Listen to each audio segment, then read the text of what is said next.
petit Romaric, c'est un gentil podcasteur. Câlin, coquin, Wittgenstein, un petit Romaric. Il aime bien son tipi, son chapeau aussi.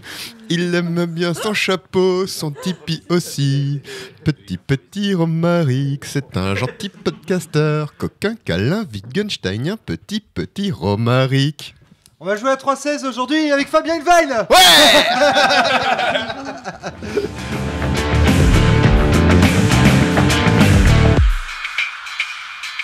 Bonjour à tous et bienvenue sur le podcast hebdomadaire de la cellule. Aujourd'hui avec Fabien Ilvain.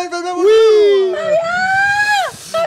Également avec Flavie, avec Adrien, Camille, nous sommes avec Alex. Nous sommes également avec Antoine Morgan-Tanner. Valentin mange à côté, mais il participe à 3-16 ou il mange à côté? Il mange à côté. Il en peut plus. 3-16 carnage à la table. 3-16 carnage dans mon assiette. Donc aujourd'hui 3-16 carnage dans les étoiles avec Fabien Ilvain. Fabien Ilvain, tu es venu nous présenter ce jeu qu'on a déjà. Il me semble qu'on l'a déjà podcasté. Oui. Alors ça c'est une vieille blague en fait. C'est-à-dire que chaque fois que je dis à Romaric, ils feront test 3-16 carnage dans les étoiles, mais on l'a déjà podcasté. Je dis non Romaric, va sur la page du podcast de la cellule. Et maintenant enfin après, genre ça fait, mais ça va faire ça. Tu plaisantes 6 ans. Ça fait 6 ans. Mais et je lui dis non, Romaric. Non, Romaric. Il y a juste trop de podcasts de la cellule. Non mais franchement, j'étais persuadé qu'on l'avait testé dans le grenier avec Christophe et tout, et qu'on avait même dit que le jeu devenait narrativiste. Oh mon dieu, je viens de comprendre ce que sous-entendait Adrien. Que le jeu était dans sa première partie bizarre, un peu ludiste, etc. Et qu'il devenait narrativiste avec les jugements qui ont lieu après les parties. Bon, ne fais pas le podcast avant le podcast.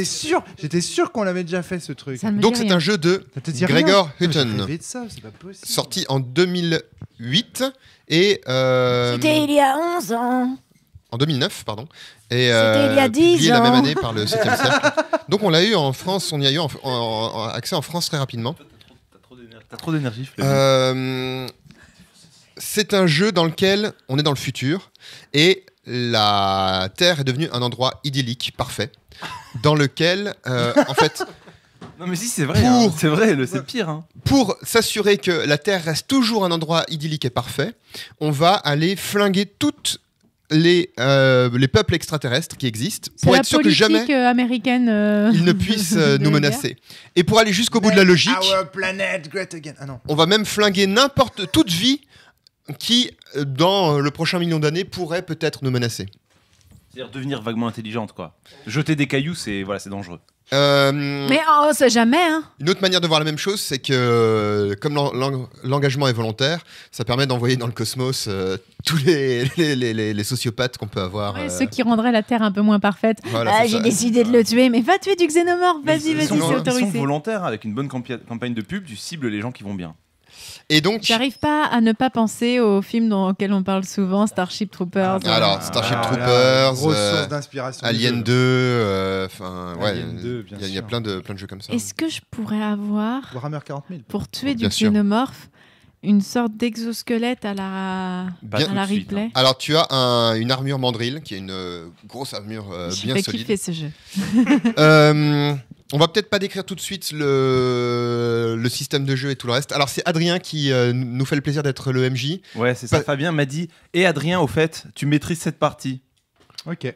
Parce qu'on l'avait déjà testé et que ça va bien marcher. Alors attendez. Ça veut dire, chers auditeurs auditrices, si vous suivez la cellule, que dans ce jeu, il faut être méchant. Quand on est MJ. Parce que les seules fois où Fabien se défausse sur Adrien pour jouer à un jeu, c'est parce qu'il estime qu'il n'est pas suffisamment méchant en tant que meneur, et donc Adrien va pas avoir l'affaire. Absolument. Je le confirme. Je ne me trompe pas. Il est fier d'être le méchant. Moi, bien sûr, je suis content. Ce sera vous le méchant, Annie. Il faut des gens qui n'aient pas peur d'y aller un peu, quoi. Fabien m'a dit rigole dans le micro. Parce que hier, Fabien il est venu me dire tu serais d'accord pour faire une partie de 3-16 carnage parce qu'on a besoin de quelqu'un comme toi, Flavien. Quelqu'un de fin, de distingué et de modéré. De quelqu'un qui sait être dans la finesse. Alors c'est un jeu dans lequel quand même il peut y avoir de la finesse. Il peut y avoir de l'humanité, il peut y avoir... On peut faire preuve. C'est pour ça qu'on a fait venir Alex. C'est rarement rentable. Il peut y avoir vraiment même de l'introspection en fait dans 3-16. Oui c'est vrai, pas tout de suite mais... Immédiatement dans la première scène. C'est vrai. Flashback. c'est un univers assez... Enfin, l'univers lui-même, comme tel qu'il est décrit... je dirais, onirique. Peu décrit, en fait. Hein. Peu décrit, mais qui a une dimension très, très, très cynique. Par exemple... alors attends, il faut que je retrouve l'équipement. T'as des trucs assez mémorables. L'équipement est très très drôle. Ouais. Notamment les cigarettes qui te donnent tout doucement le cancer. Ah oui, mais ça, oui. Non, comme les cigarettes de la réalité, tu me diras. C'est ça. Quelle fiction. C'est des tiges de cancer ou un truc comme ça. Ah, flûte, comment ça se fait qu'on n'arrive pas à le retrouver? Il est quand même pas énorme le bouquin. Au pire, c'est peut-être quelque chose qu'on pourra remettre à la fin. Équipement de guerre. Parce que là, il y a un chargement de page en direct. Bombe d'été. Temps de chargement. Ouais, c'est ça, là. Veuillez attendre 2 minutes. Ah, voilà. Des sucettes à cancer. Très addictif. Ça valait le coup. Des sucettes à cancer. Ces petits bâtons blancs se trouvent par paquet de vin et se consument lentement tout en vous donnant le cancer. Très addictif. Quelle poésie. Oui, parce que la Terre est devenue un paradis. Manuel de combat. Manuel de combat. C'est le meilleur guide du soldat qui veut rester en vie et garder sa santé mentale en exterminant plein de trucs à travers le cosmos. Étonnamment utile. Chewing-gum au radium, un chewing-gum doux qui file le cancer et des habitudes. Le cancer. Voilà. Bon, ben on y va? On va tuer des bêtes? C'est ça l'intro du podcast. Ah, oui, non, alors en fait, grosso modo, comment ça se passe? Donc on va créer chacun d'entre nous un soldat. En jetant 2d6, je crois. Non, tu choisis des... Ah oui, c'est vrai que tu répartis tes scores. Est-ce qu'on peut avoir des soldats féminines ou c'est juste du gros bourrin? Oui, tout à fait. Bien sûr. Absolument. Ce jeu n'est pas sexiste. Dans Alien 2, il y a plein de... Ce jeu n'est pas sexiste, il est juste raciste. Tout va bien. Et donc on a des missions où on va sur les planètes et puis on flingue de l'alien de manière très variée. Par exemple, un mécanique assez cool, c'est que tu lances pas pour savoir si tu tues. Tu lances un certain nombre de dés et ce nombre de dés détermine le nombre de morts que tu fais. Et t'as un compteur Ça me rappelle dans Hot Shot 2 le moment où t'as Charlie Sheen qui est en train d'utiliser sa Gatling et ensuite t'as en dessous le compteur qui commence à dérouler. Avec différents stades. Ouais. Parle dans le micro, toi. Total Recall. Oui, bah voilà. Et après, vous revenez à la Alex, maison. le podcaster qui n'a pas compris qu'il fallait parler dans le micro. Après, c'est peut-être un podcasteur psychique, tu vois, il parle directement dans la matrice. Et après, il y a entre les missions, tu reçois des médailles, tu reçois des blâmes, tu vas baver sur tes copains qui n'ont pas fait le truc qu'il fallait. Tu reçois des récompenses, genre t'as un nouveau flingue, tu peux améliorer ton flingue. Tu peux gagner des points d'XP. Des trucs vachement fins, quoi. Et puis après, tu reviens sur le terrain, mais c'est un autre terrain, et puis à nouveau des aliens à flinguer, mais c'est pas les mêmes. Et il y a quand même un mécanisme qui est important, qui est que tu vas faire des flashbacks. Des flashbacks soit... Il y en a de deux types, c'est ça? Ouais, des flashbacks appelés force et des flashbacks appelés faiblesse. Force, c'est les flashbacks où tu te souviens pourquoi tu te bats, et pourquoi t'es un héros, pourquoi t'es cool. Et faiblesse, c'est les flashbacks, c'est pourquoi t'as envie de te barrer. Et donc, c'est quand même ça qui développe le personnage et qui, je trouve, ajoute une touche d'introspection qui fait un peu alibi, mais qui c'est vraiment du Starship Troopers, quoi. Enfin, ça ressemble énormément.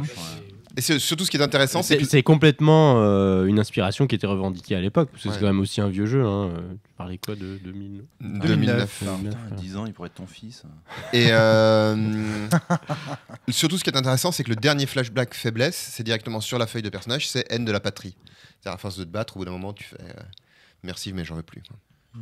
Non, je t'ai plus.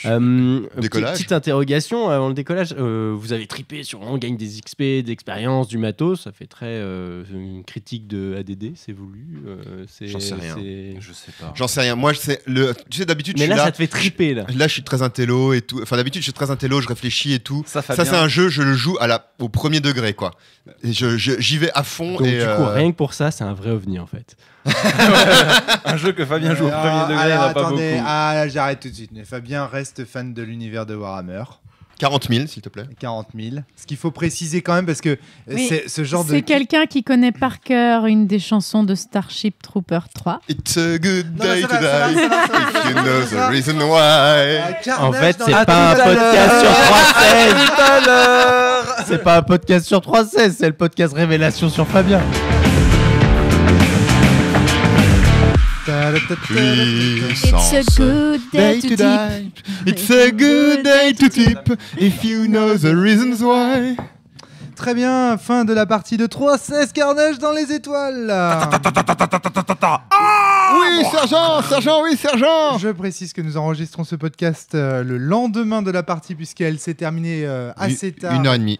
Voilà. 1h30. Et donc, du coup, j'espère que ça ne va pas influencer vos retours. En tout cas, voilà, fin de la partie. Qu'est-ce qui s'est passé? Est-ce que vous pouvez nous parler de ce jeu incroyable? Mais il me semble qu'on avait déjà dans fait le un micro. podcast, mais enfin bon, je sais pas. Arrête avec cette blague, c'est plus drôle.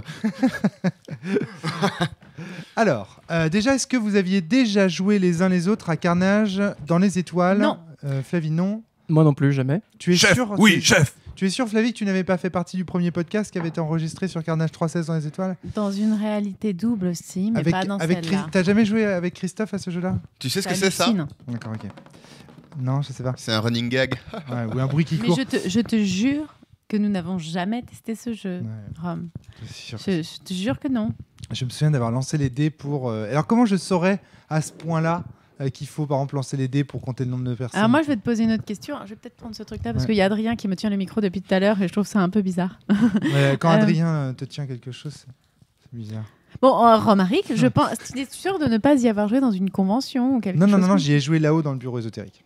Moi, je n'ai jamais joué à ce jeu. Je me souviens encore de Christophe. Tu sais qu'on n'est pas toujours collés l'un à l'autre. Il Avec se son peut que tu aies poulpe. joué à un jeu Il avait sans moi. un médaillon de poulpe autour du cou, je m'en souviens très bien. Moi, je me rappelle qu'il y a un ou plusieurs podcasts où on en entend parler, mais il n'y a pas eu de podcast dédié 3.16. D'accord. C'est pas en 2000B. Donc- Tu sais, l'année qui n'a pas existé entre 2000 et. Chut, ne parle pas de cette année-là. Donc, moi, je jouais le Donc, caporal. Donc, personne n'avait joué avant? Ben, Je peux pas poser Fabien et moi, la fameuse si. Ouais. question de est-ce que c'était une partie prototypique de 3.16? Si, Fabien. Ah moi, bah, on ça avait déjà ressemblait joué, hein. complètement à ce qu'on avait vécu Ok, auparavant. Voilà, c'est tout ce que je voulais demander. 2 minutes pour poser cette question quand même. Donc, Fabien, Adrien, je vous écoute. Attends, je finis mon Mars. Alors en fait, quand on crée les personnages, on définit 2 caractéristiques. Oui. Tu as réparti 10 points entre capacité de combat et capacité hors combat. Donc la caractéristique pour Ça, tuer des c'est trucs énorme. et l'autre pour Et le reste. faire tout le reste. Sachant et donc- que par exemple, creuser une tranchée, c'est de la capacité hors combat. Hein. Et donc tu peux mettre Fuir. Escalader un truc, c'est du hors combat. tu me dois mettre au minimum 2 dans une de tes caractéristiques, dans chacune de tes caractéristiques. Donc Mais de toute façon, il n'y a pas besoin de CHC parce que tout le monde se bat, personne se barre, quoi. voilà. Ça a été utile quand même la CHC. Pour ça. En fait, nous, on avait En fait, ce qui s'est passé, c'est que CHC. Antoine, Je comprends Fly rien. et moi, on a plutôt joué les gros bourrins. Et moi j'y suis même allé à fond parce que je me suis mis 8-2. Oui. Non, pas 3.16. Et au contraire, Shamzam, lui, a mis plutôt 7 en CHC et 3 en capacité de combat. C'était ça? Ah, CHC pour capacité Oui, ça dépend. hors combat. Ça y est, je viens de comprendre. Oui, Ok. tout à fait. C'est tout à fait ça. Je m'excuse de la part d'Adrien qui fait exprès de manger. C'est pour les bruits de chair alien. Il mange de la pastèque, hein, rassurez-vous. C'est ce qu'on pense. Et donc, ça a quand même beaucoup influencé sur à la fois les grades qu'on a reçus au départ et la dynamique de la partie parce que Shamzam était notre intellectuel, notre sergent. Moi, j'étais le gros bourrin après. Par Donc, intellectuel, on entend quelqu'un qui réussit à réfléchir un peu. voilà, C'est ça. qui arrive à appuyer sur les boutons. Et Qui des genre trucs fait comme une stratégie, genre on va peut-être pas leur rentrer dans le tas aux aliens et t'as déjà les 3 cons qui sont en disant ah pour terrain et lui il Parce fait je pense que je vais faire autre chose. Parce que ce qui se passe au niveau des Antoine. grades qui est assez rigolo, c'est qu'une fois qu'on a donné les caractéristiques, le meneur, donc Adrien, pose la question bon, qui a le plus de capacité hors combat? Du coup, c'était Alex. alias Magic Knight, parce qu'on avait des noms de personnages aussi assez rigolos. D'accord. Et donc, c'est lui, du coup, le sergent. Oh, c'est le mec intelligent. Et ensuite, qui a le plus de capacité de combat? Et du coup, c'était Fabien, et il était caporal. Donc, en fait, les deux qui ont les scores les plus extrêmes sont promus d'entrée de jeu, et les autres sont de simples soldats. Donc, Flavie et moi, on était juste des troufions au début, en tout cas. Excellent. Donc, rapidement, faire un petit tour de table pour présenter les noms des personnages, etc. Commençons par le sergent. Alors, sergent. Allez, donc moi Alexandre. j'ai sur une suggestion de Fabien, je me suis inspiré de mon entourage et je suis tombé sur ton poster de Magic Knight Convention et c'est devenu Magic Knight. D'accord. Et en fait, mais il a même pas respecté et il a choisi un autre nom après. Donc moi je suis resté sur cette inspiration prolifique. Et donc voilà, sergent et pas grand chose je crois d'autre de déterminé. Bah, Si, à la création, c'est quand des même. chiffres et un nom, quoi. C'est quoi Ouais. ta réputation? T'as aussi Ouais, une la réputation, j'ai choisi surprenant et en fait je me dirigeais déjà vers la CHC. J'avais envie de me servir du décor pour faire du combat. Bon, on va voir que c'est pas tout à fait possible, mais en tout cas l'envie était là et voilà. Antoine, Flavie qui passait. Bah, Flavie. Alors moi j'étais Freaks, c'était mon prénom et mon nom. Et comme ça, voilà. Et ma réputation, c'était contre-attaque. Si tu me fais chier, espla, je te défonce ta gueule. Et donc simple soldate. Simple soldat. Et voilà. Et j'ai mis énormément de temps à avoir ma putain de Promotion d'amélioration. C'était affreux.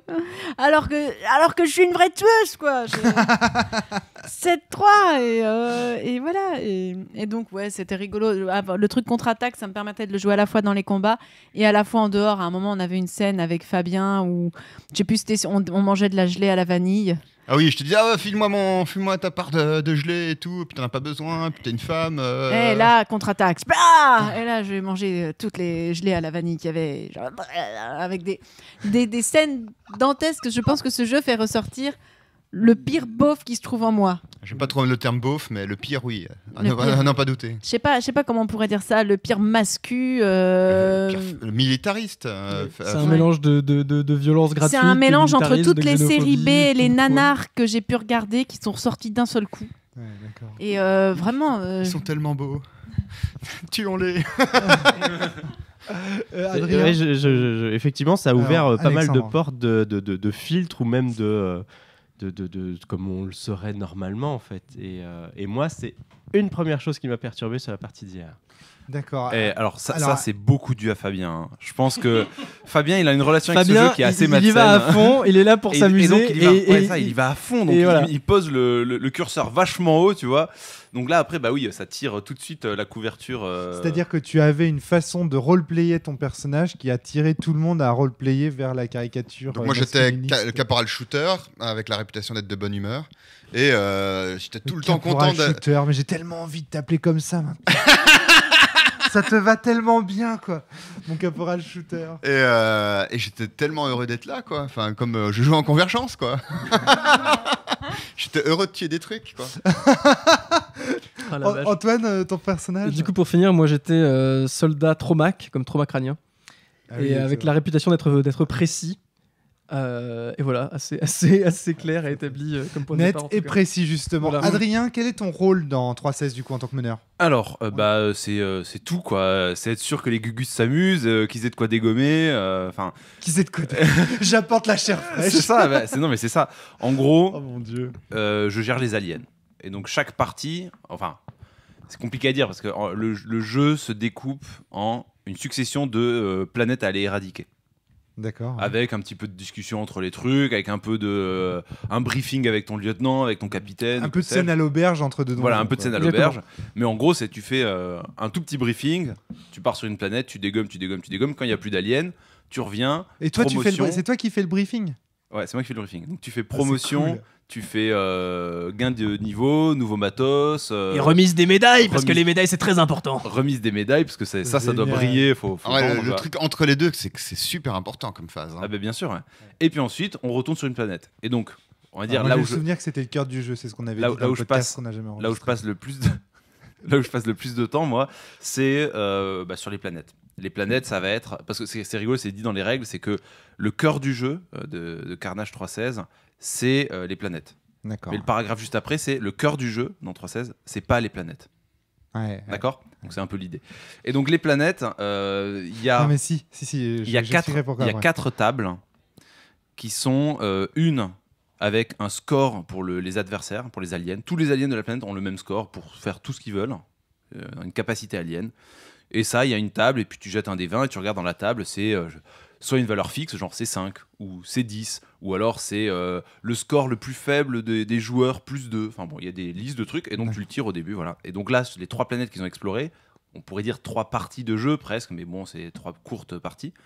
Les planètes ont été plutôt balèzes, donc 7, 7 et 6 de CA, sur un score de 10, ça a été violent. Quoi. Ah oui, c'est Et ça. ensuite, les 3 autres tables, donc il y en a une pour se tirer cette CA, et les 3 autres tables, c'en est une où on tire le nom de la planète. Non, il y a 4 tables. Donc le nom de la planète, c'est des noms de peintres. Donc là c'était la planète Whistler, Goya Whistler, Goya et Warhol. Warhol. Il y a Kandinsky, il y a... Qu'on a renommé ouais, Warhol. Wow. Donc tu tires le nom de Guerre. tu tires le nom de la planète. C'est comme ça que les huiles nomment cette planète juste avant de faire débarquer toutes les bidasses. Ensuite, Ensuite, tu tires jargon. le type d'adversaires qui sont présents sur la planète. Donc, il y a à nouveau un des 20. Et donc là, ils ont eu des gelées, des chiens et des reptiles amphibiens. Donc, la première planète, c'était la planète Whistler avec des gelées. Volcans souterrains. Alors, c'est ça. Donc, premier tableau, la difficulté. Deuxième tableau, le nom de la planète. Troisième tableau, la créature, donc des gelées. Quatrième tableau, le terrain. Donc là, premier terrain, c'est terrain montagneux. Et dernier tableau, c'est la capacité spéciale des aliens. Ils ont des capacités spéciales qui sont une liste de 20. Et donc, la première planète, Whistler, c'était dégelé dans un terrain montagneux et leur pouvoir, c'était entrave. En gros, ils sont capables de te te paralyser, de te mouvoir. ralentir, etc. Donc, ce qui tombait vachement bien avec les gelées, c'était cool. Et en plus, tout de suite, je me suis dit, oh, c'est des cubes gélatineux et tout. Donc, on va mettre ça dans le donjon sous la montagne. Donc, je trouvais ça vachement rigolo. Et donc, voilà, il y a ta thématique. Et puis, après, donc, une fois que j'ai ça, c'est leur première mission. C'est vraiment du petit soldat chair à canon. Et donc, ça va être une mission à la con. Donc, ça peut être genre, aller là-bas, sécuriser la zone. Et donc, ça, c'est moi qui invente. Et donc, là, leur mission, c'était, vous déployez une foreuse, vous faites un trou, puis vous mettez une charge thermonucléaire et vous repartez. Et la planète fait. Enfin, non, pas la planète, la grotte. Enfin, tu détruis pas la planète. Moi, j'avais compris que ça faisait sauter la planète au passage, Non, parce que de toute non, façon. non, non. D'accord. Non, c'était nettoyer la zone, tu vois. C'était pour nettoyer les galeries. Et donc, Adrien. après, ça ressemble beaucoup à Blistage, en fait, dans le fonctionnement. Sur beaucoup de points, je pense qu'on peut dire. Et notamment, la phase des combats, ça va être un moment où c'est de l'action. On pose quelques objectifs. Les objectifs, on les pose étape par étape, là, contrairement à Blistage. Donc, ça va être première étape. Il faut sécuriser le point d'atterrissage de votre module pour poser la foreuse. Et donc, il y a un certain nombre d'aliens qui débarquent. Et donc là, on peut arriver sur comment se résout, on va dire, une phase de combat. On a une feuille posée devant nous, qui peut être la photocopie de la dernière page du bouquin ou qu'on fait sur un papier, où il y a grosso modo 4 cases. C'est ça, 4 cases. Les cases, c'est quoi ? La case tout à fait à gauche, c'est Alien. Donc là-dessus, on pose les jetons de menaces aliens. Donc il y a en début de partie, en début de nouvelle planète, le joueur des aliens gagne 5 jetons par joueur, donc j'en avais 20. Et chaque jeton, c'est un blip sur ton radar de groupe d'aliens. Ça peut être 1, 200, 1000, on sait pas, il y a des aliens, quoi. Et donc, tu vas te dire, la première scène, j'en mets 5, par exemple. Tu mettais 5 jetons sur la case alien. Les 3 autres cases, dans l'ordre, c'est contact, proche, lointain. Et au début de la scène, on va déterminer un tour d'initiative pour savoir où sont placés les personnages. Est-ce qu'ils sont au contact des aliens ? Est-ce qu'ils sont proches des aliens ou sont lointains des aliens ? Ça n'a d'impact que pour savoir quelles armes tu peux utiliser et donc combien de blasts d'aliens tu arrives à tuer par coup. Enfin, il pourrait y avoir 0 case en fait, presque. Oui. Là, c'est une sorte de pseudo-choix stratégique. C'est rigolo, mais il n'y a pas de très gros enjeux derrière. Mais ça crée un peu de jeu quand même. Voilà, ça crée un peu de Attends, jeu. il y a un enjeu de kill et les kills, c'est important. Bien sûr, les kills, c'est Donc on va en parler, Les kills, c'est important. clairement. Et puis ensuite, c'est parti. Chacun déclare son intention Juste d'action. un truc, sachant que les jets d'initiative pour déterminer comment le combat démarre, si on est pris en embuscade ou pas, c'est évidemment fait sous la CHC. Donc ça veut dire que même si t'es un gros bourrin, plus t'es un gros bourrin qui va après dézinguer à fond, plus en général tu vas commencer le combat en position difficile.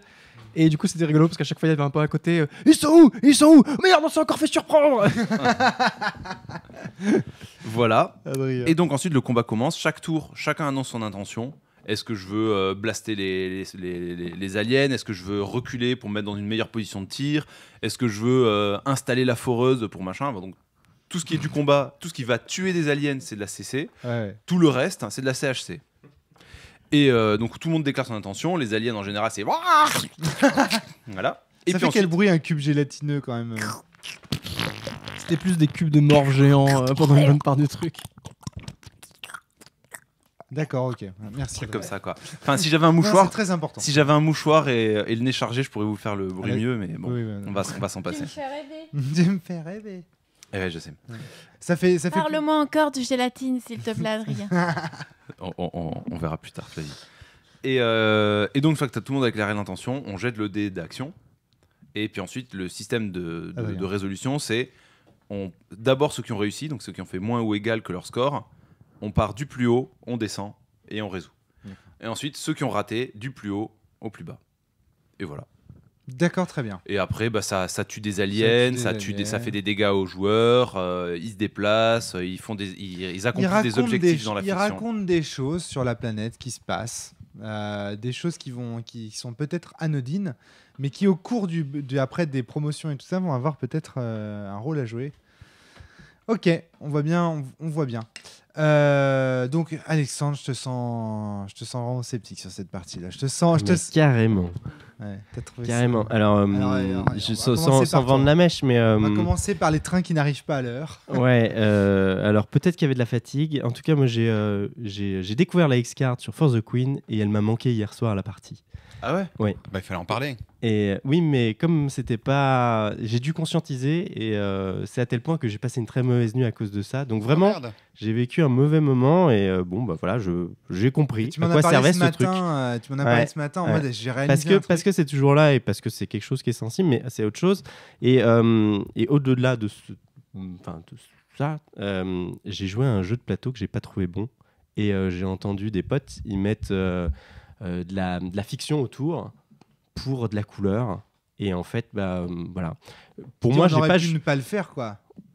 Ça me semblait pas nécessaire pour jouer. L'introduction qu'en fait Andrien de la planète, elle a beaucoup de couleurs et voilà, j'ai beaucoup apprécié en fait la performance de meneur d'aérien dans le côté je crée une fiction, je crée un univers. Mais moi ce qui m'a manqué pour me sentir dans un jeu de rôle, c'est la possibilité d'introduire des éléments, moi, de fiction, et de pouvoir jouer dessus, et que ces éléments-là aient une influence sur le reste de la partie. Et c'est pas ce que j'ai vécu, alors peut-être que j'ai loupé le coche, et c'est aussi intéressant, je trouve, d'en parler, mais c'est effectivement pas du tout ce que j'ai vécu, et quand je l'ai fait, ça me semblait trop minime, en fait, alors, pour juste que ça me marque. Alors là, donc voilà, je suis très éléments. extrême là-dessus, aussi aussi parce que j'ai mal vécu, peut-être. Il faudrait qu'on vienne juste rapidement sur le premier élément, puis Antoine, tu pourras réagir sur le second, parce que je pense que c'est le second qui te fait réagir. Le premier élément, c'est cette histoire de X-Card. Tu dis, dans cette partie, il y a eu des éléments de sécurité émotionnelle qui m'ont manqué, ou alors juste, j'aurais voulu prendre une X-Card pour zapper une scène qui ne m'intéressait pas. Tu vois, il y a une différence. Parce que dans For the Queen, on a vu que la X-Card pouvait servir à juste zapper une question qu'on n'a pas envie de se poser, pas pour des raisons non plus. On est entre les deux.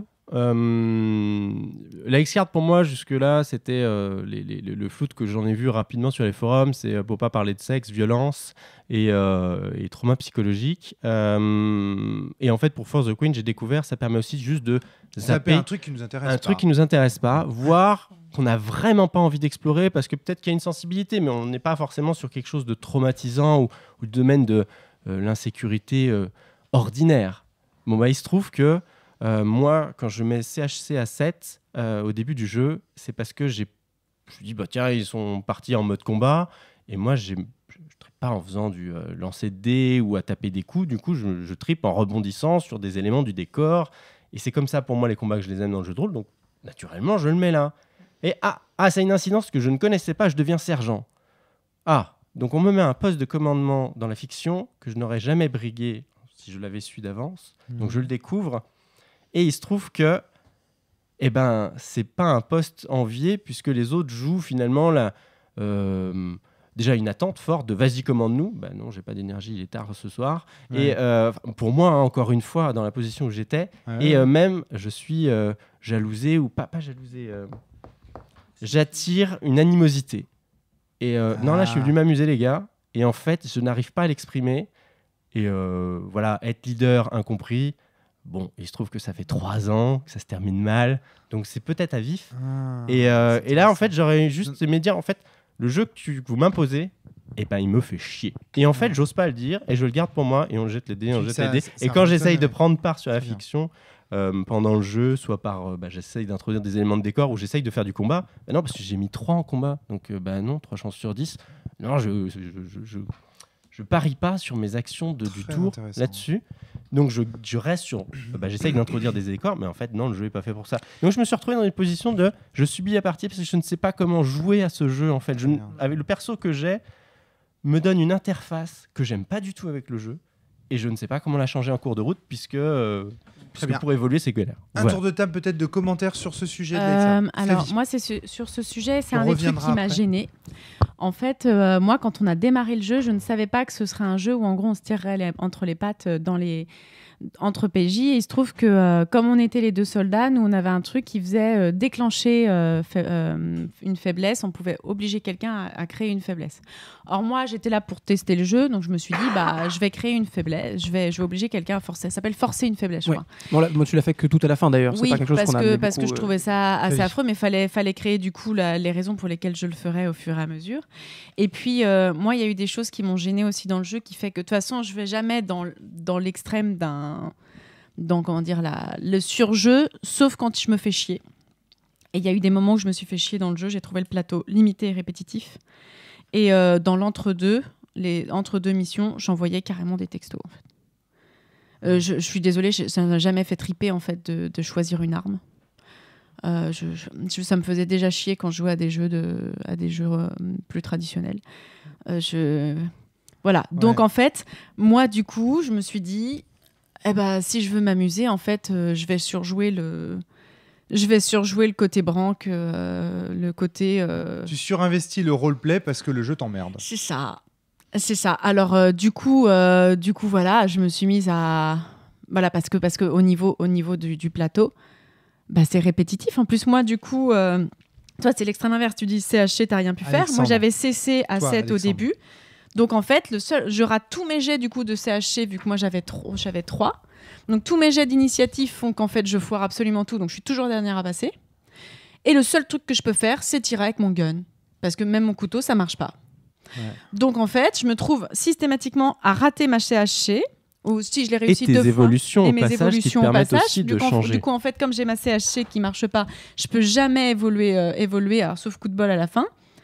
Donc, je rate mes CHC, je suis la dernière à passer. Donc, en plus, comme je suis la dernière à passer, il y a souvent de fortes chances qu'en plus, je me ramasse les dégâts de grenade.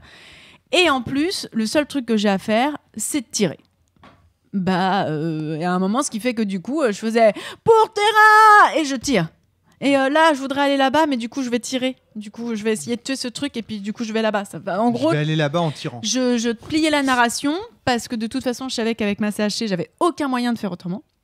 Je pouvais pas du tout faire une action qui marcherait autrement. Donc, en fait, je m'arrange pour tout plier en tirant. Et quand je vois que ça va pas passer, j'utilise ce qu'on appelle une force, où je raconte une anecdote. C'est un des points forts du jeu, par contre, la force et la faiblesse. La faiblesse, je pense que je l'aurais utilisée si on avait fait une campagne ou un jeu qui aurait été plus long pour pouvoir commencer. J'aime bien le héros qui tombe, moi, donc tout le monde qui crie freaks, freaks, et puis la fois d'après, je me mets à faire des trucs de lâche. Je pense que ça aurait été l'évolution. Mais voilà, je me mets à utiliser des forces pour gagner un combat obligatoire, surtout quand je sens que je vais m'en ramasser plein la gueule et que je vais me ramasser tous les dégâts de grenade. Et voilà. Du coup, il est important là, c'est quand on utilise les forces, on est sur un ressort, je dirais stratégique dans un jeu de plateau. Enfin voilà, ça permet de. Quand je le choisis, je prends l'initiative. En fait, je vais prendre l'initiative de la narration et je solde le combat et j'empêche tous les autres de jouer pour la scène, pour la phase en cours. Et donc. Je ramène la couette à moi et je la garde que pour moi et allez vous faire foutre les autres. D'autant que ceux qui arrivent à sauter les niveaux, c'est celui qui arrive à faire le plus de kills. Donc en fait, il va commencer à y avoir une compète autour des kills autour de la table pour empêcher les autres d'en avoir. Du coup, en fait, comme tu vas commencer à devenir vraiment dégueulasse, moi du coup, je me mets à jouer vraiment dégueulasse même dans le roleplay parce qu'il faut que je puisse justifier le fait que j'empêche tout le monde d'avoir des kills. Voilà. Je reviens. Alors, on peut analyser par ça rapport à la fiction. Deuxième élément, voilà, c'est ça que je voulais te redonner la parole à Alexandre, c'est sur cette idée que ce que je raconte n'a pas d'impact sur la suite. Alors, je vais y venir sur les forces et faiblesses, que je trouve en fait finalement la partie un peu où on peut introduire de la fiction, de la profondeur du personnage, et c'est des choses qui avaient été dites soit par les gens qui y jouaient, soit autour, je sais plus. Mais en fait, moi j'ai trouvé ça très superficiel et je ne m'y suis pas forcément énormément investi parce que ça n'a aucun autre incidence, c'est-à-dire que je fais une parenthèse, on la ferme et c'est tout en fait. Enfin, ça n'a plus d'incidence ni sur la fiction ni sur les autres persos. C'est-à-dire que je pourrais raconter des forces et faiblesses qui impliquent les autres personnages, ce qu'on n'a pas fait, peut-être qu'on aurait dû, je sais pas. Mais donc en fait, je fais ma parenthèse, je fais mon trip et là je me suis dit mais en fait c'est quoi le but ? Ah oui, c'est de raconter un truc. Donc il faut que ça soit à peu près crédible, mais en fait je vais surtout chercher à plaire à mes potes et donc je suis en recherche de performance et d'acquiescement. Mais ça n'a aucune incidence sur la partie. Ça ne me fera pas avancer dans le combat des aliens. Ça ne me fera pas avancer forcément dans le plaisir. C'est une petite parenthèse rigolote ou dramatique. Et donc, je la réussis ou je la foire. Antoine, tu voulais réagir Je suis d'accord avec toi à tout ce niveau-là. Et pour expliquer un peu plus ce qui se passe avec les forces, c'est que avant tout, c'est un flashback qu'on déclenche. Donc on a l'opportunité d'en dire plus sur le passé de notre personnage, parce que au début, le background du personnage, il n'est pas construit du tout. C'est une réputation et 2 chiffres. Et donc, en principe, ça peut être un moyen de détailler le perso, que ce soit dans ses forces ou dans ses faiblesses. Mais en fait, une force, le jour où on l'utilise, on la coche, on décrit le flashback, on note la nature du flashback. Typiquement, le premier de Fabien, qui était assez indicatif de ça, c'était... Cogner les enfants Voilà. et... Cogner des J'entends pas ce enfants, que t'as dit, Fabien. Cogner des enfants, mais du même âge que moi. D'accord. qui était une force pour ce personnage. C'est pour donner le ton de... Dans la cour de récré. Dans la cour de récré. Voilà. Et en soi, c'est une espèce de méga pouvoir. Tu mets le fin à une scène, tu mets le fin au combat. Mais en fait, on n'est pas tellement amené à le réutiliser parce qu'il est coché, il est fini. Et pour toute la campagne, on ne réutilisera plus la même force ou la même faiblesse. Et dans l'absolu, on peut... Vas-y, si tu veux. Ouais, juste quand même, finalement, Flavie a créé une espèce de fil rouge dans ce qu'elle racontait, dans ses forces, ses faiblesses et même son jeu, avec son histoire de 1, 2e, 3e ex-mari. Et pour le coup, moi, c'était les parties fun de la partie, parce que finalement, il y a eu création de fiction redondante. Et ça, c'est ce qui m'a manqué par ailleurs. Espèce Je de n'ai pas réussi à faire. répétition, c'est ça? Mais du coup, c'était fun en plus. Puis c'est vachement facile, mais en même temps, moi, ça marchait en tout cas. Et c'était rigolo comme elle le jouait.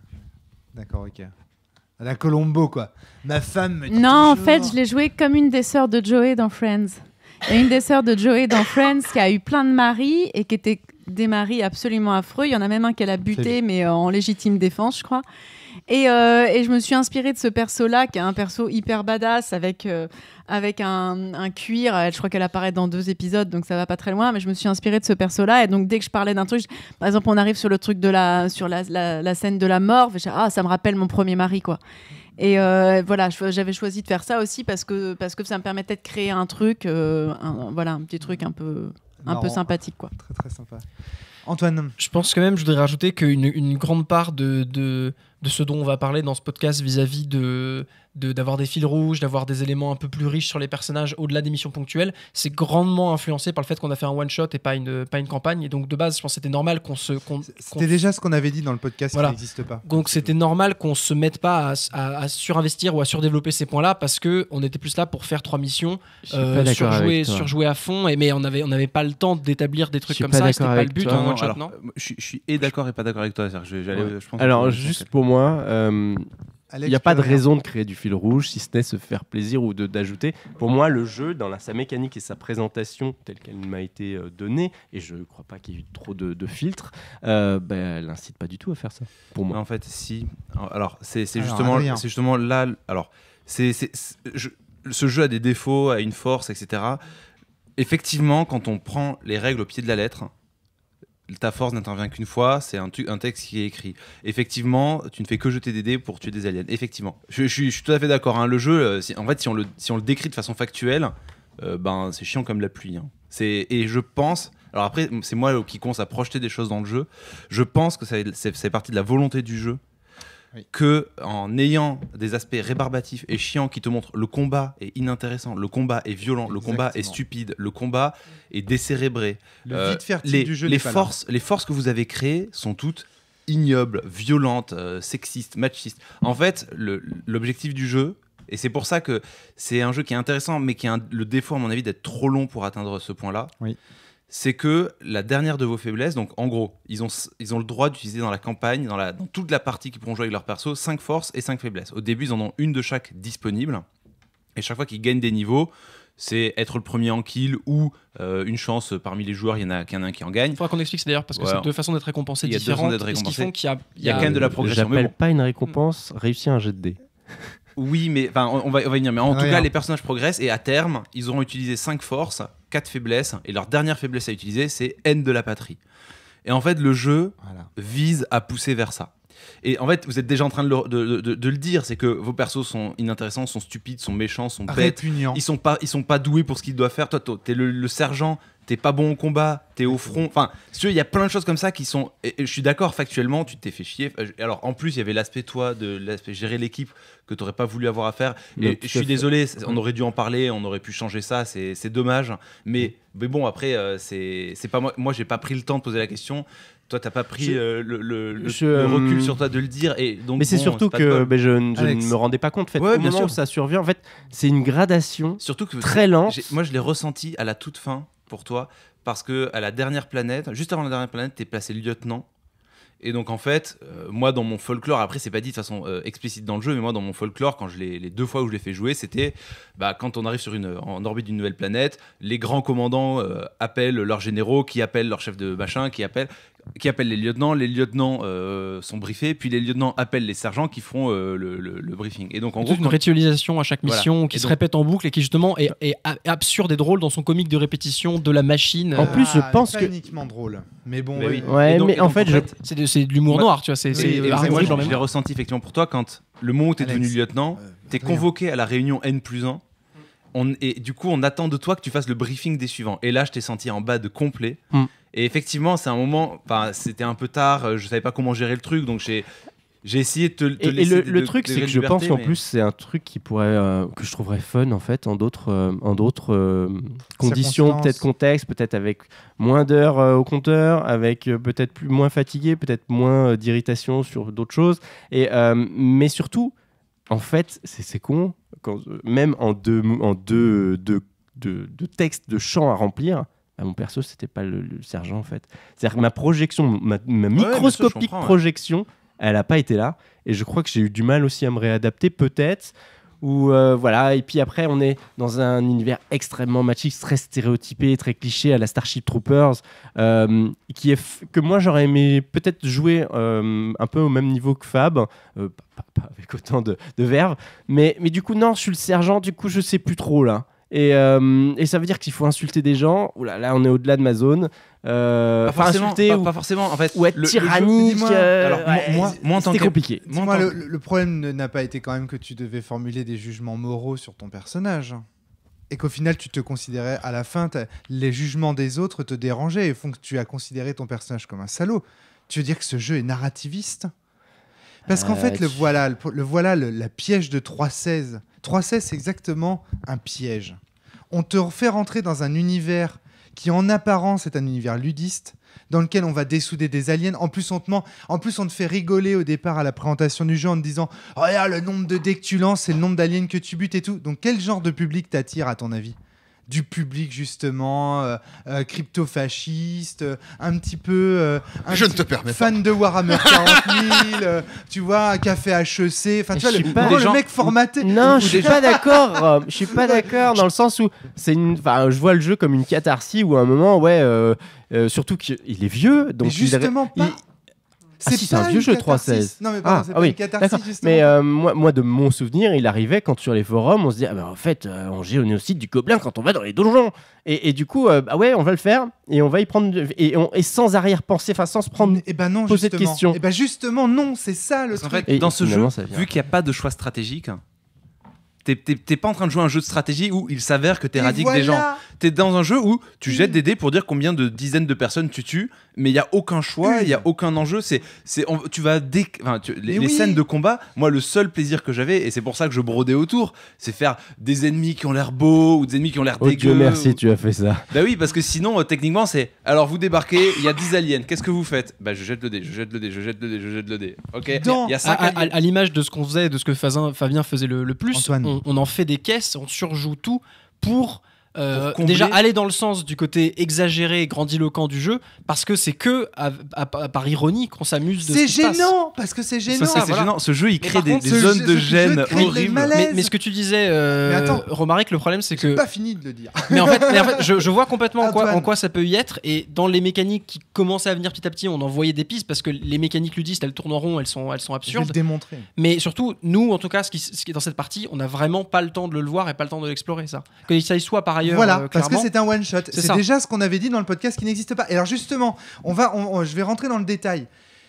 On avait vu avec le GNS, quand la théorie GNS bat son plein, un des principaux outils de game design qu'elle apporte, c'est de dire en fait, si vous étouffez une des mécaniques, si vous étouffez le ludisme, alors vous obtenez du narrativisme et du simulationnisme. Si vous étouffez le simulationnisme, alors vous obtenez du ludisme et du narrativisme. C'est-à-dire, en fait, la théorie GNS avait quelque chose de tellement global qu'on savait, par extension, que si on enlève toutes les dynamiques ludistes d'un jeu, alors on obtient nécessairement un jeu qui va nous pousser à faire des jugements de type simulationniste ou moraux.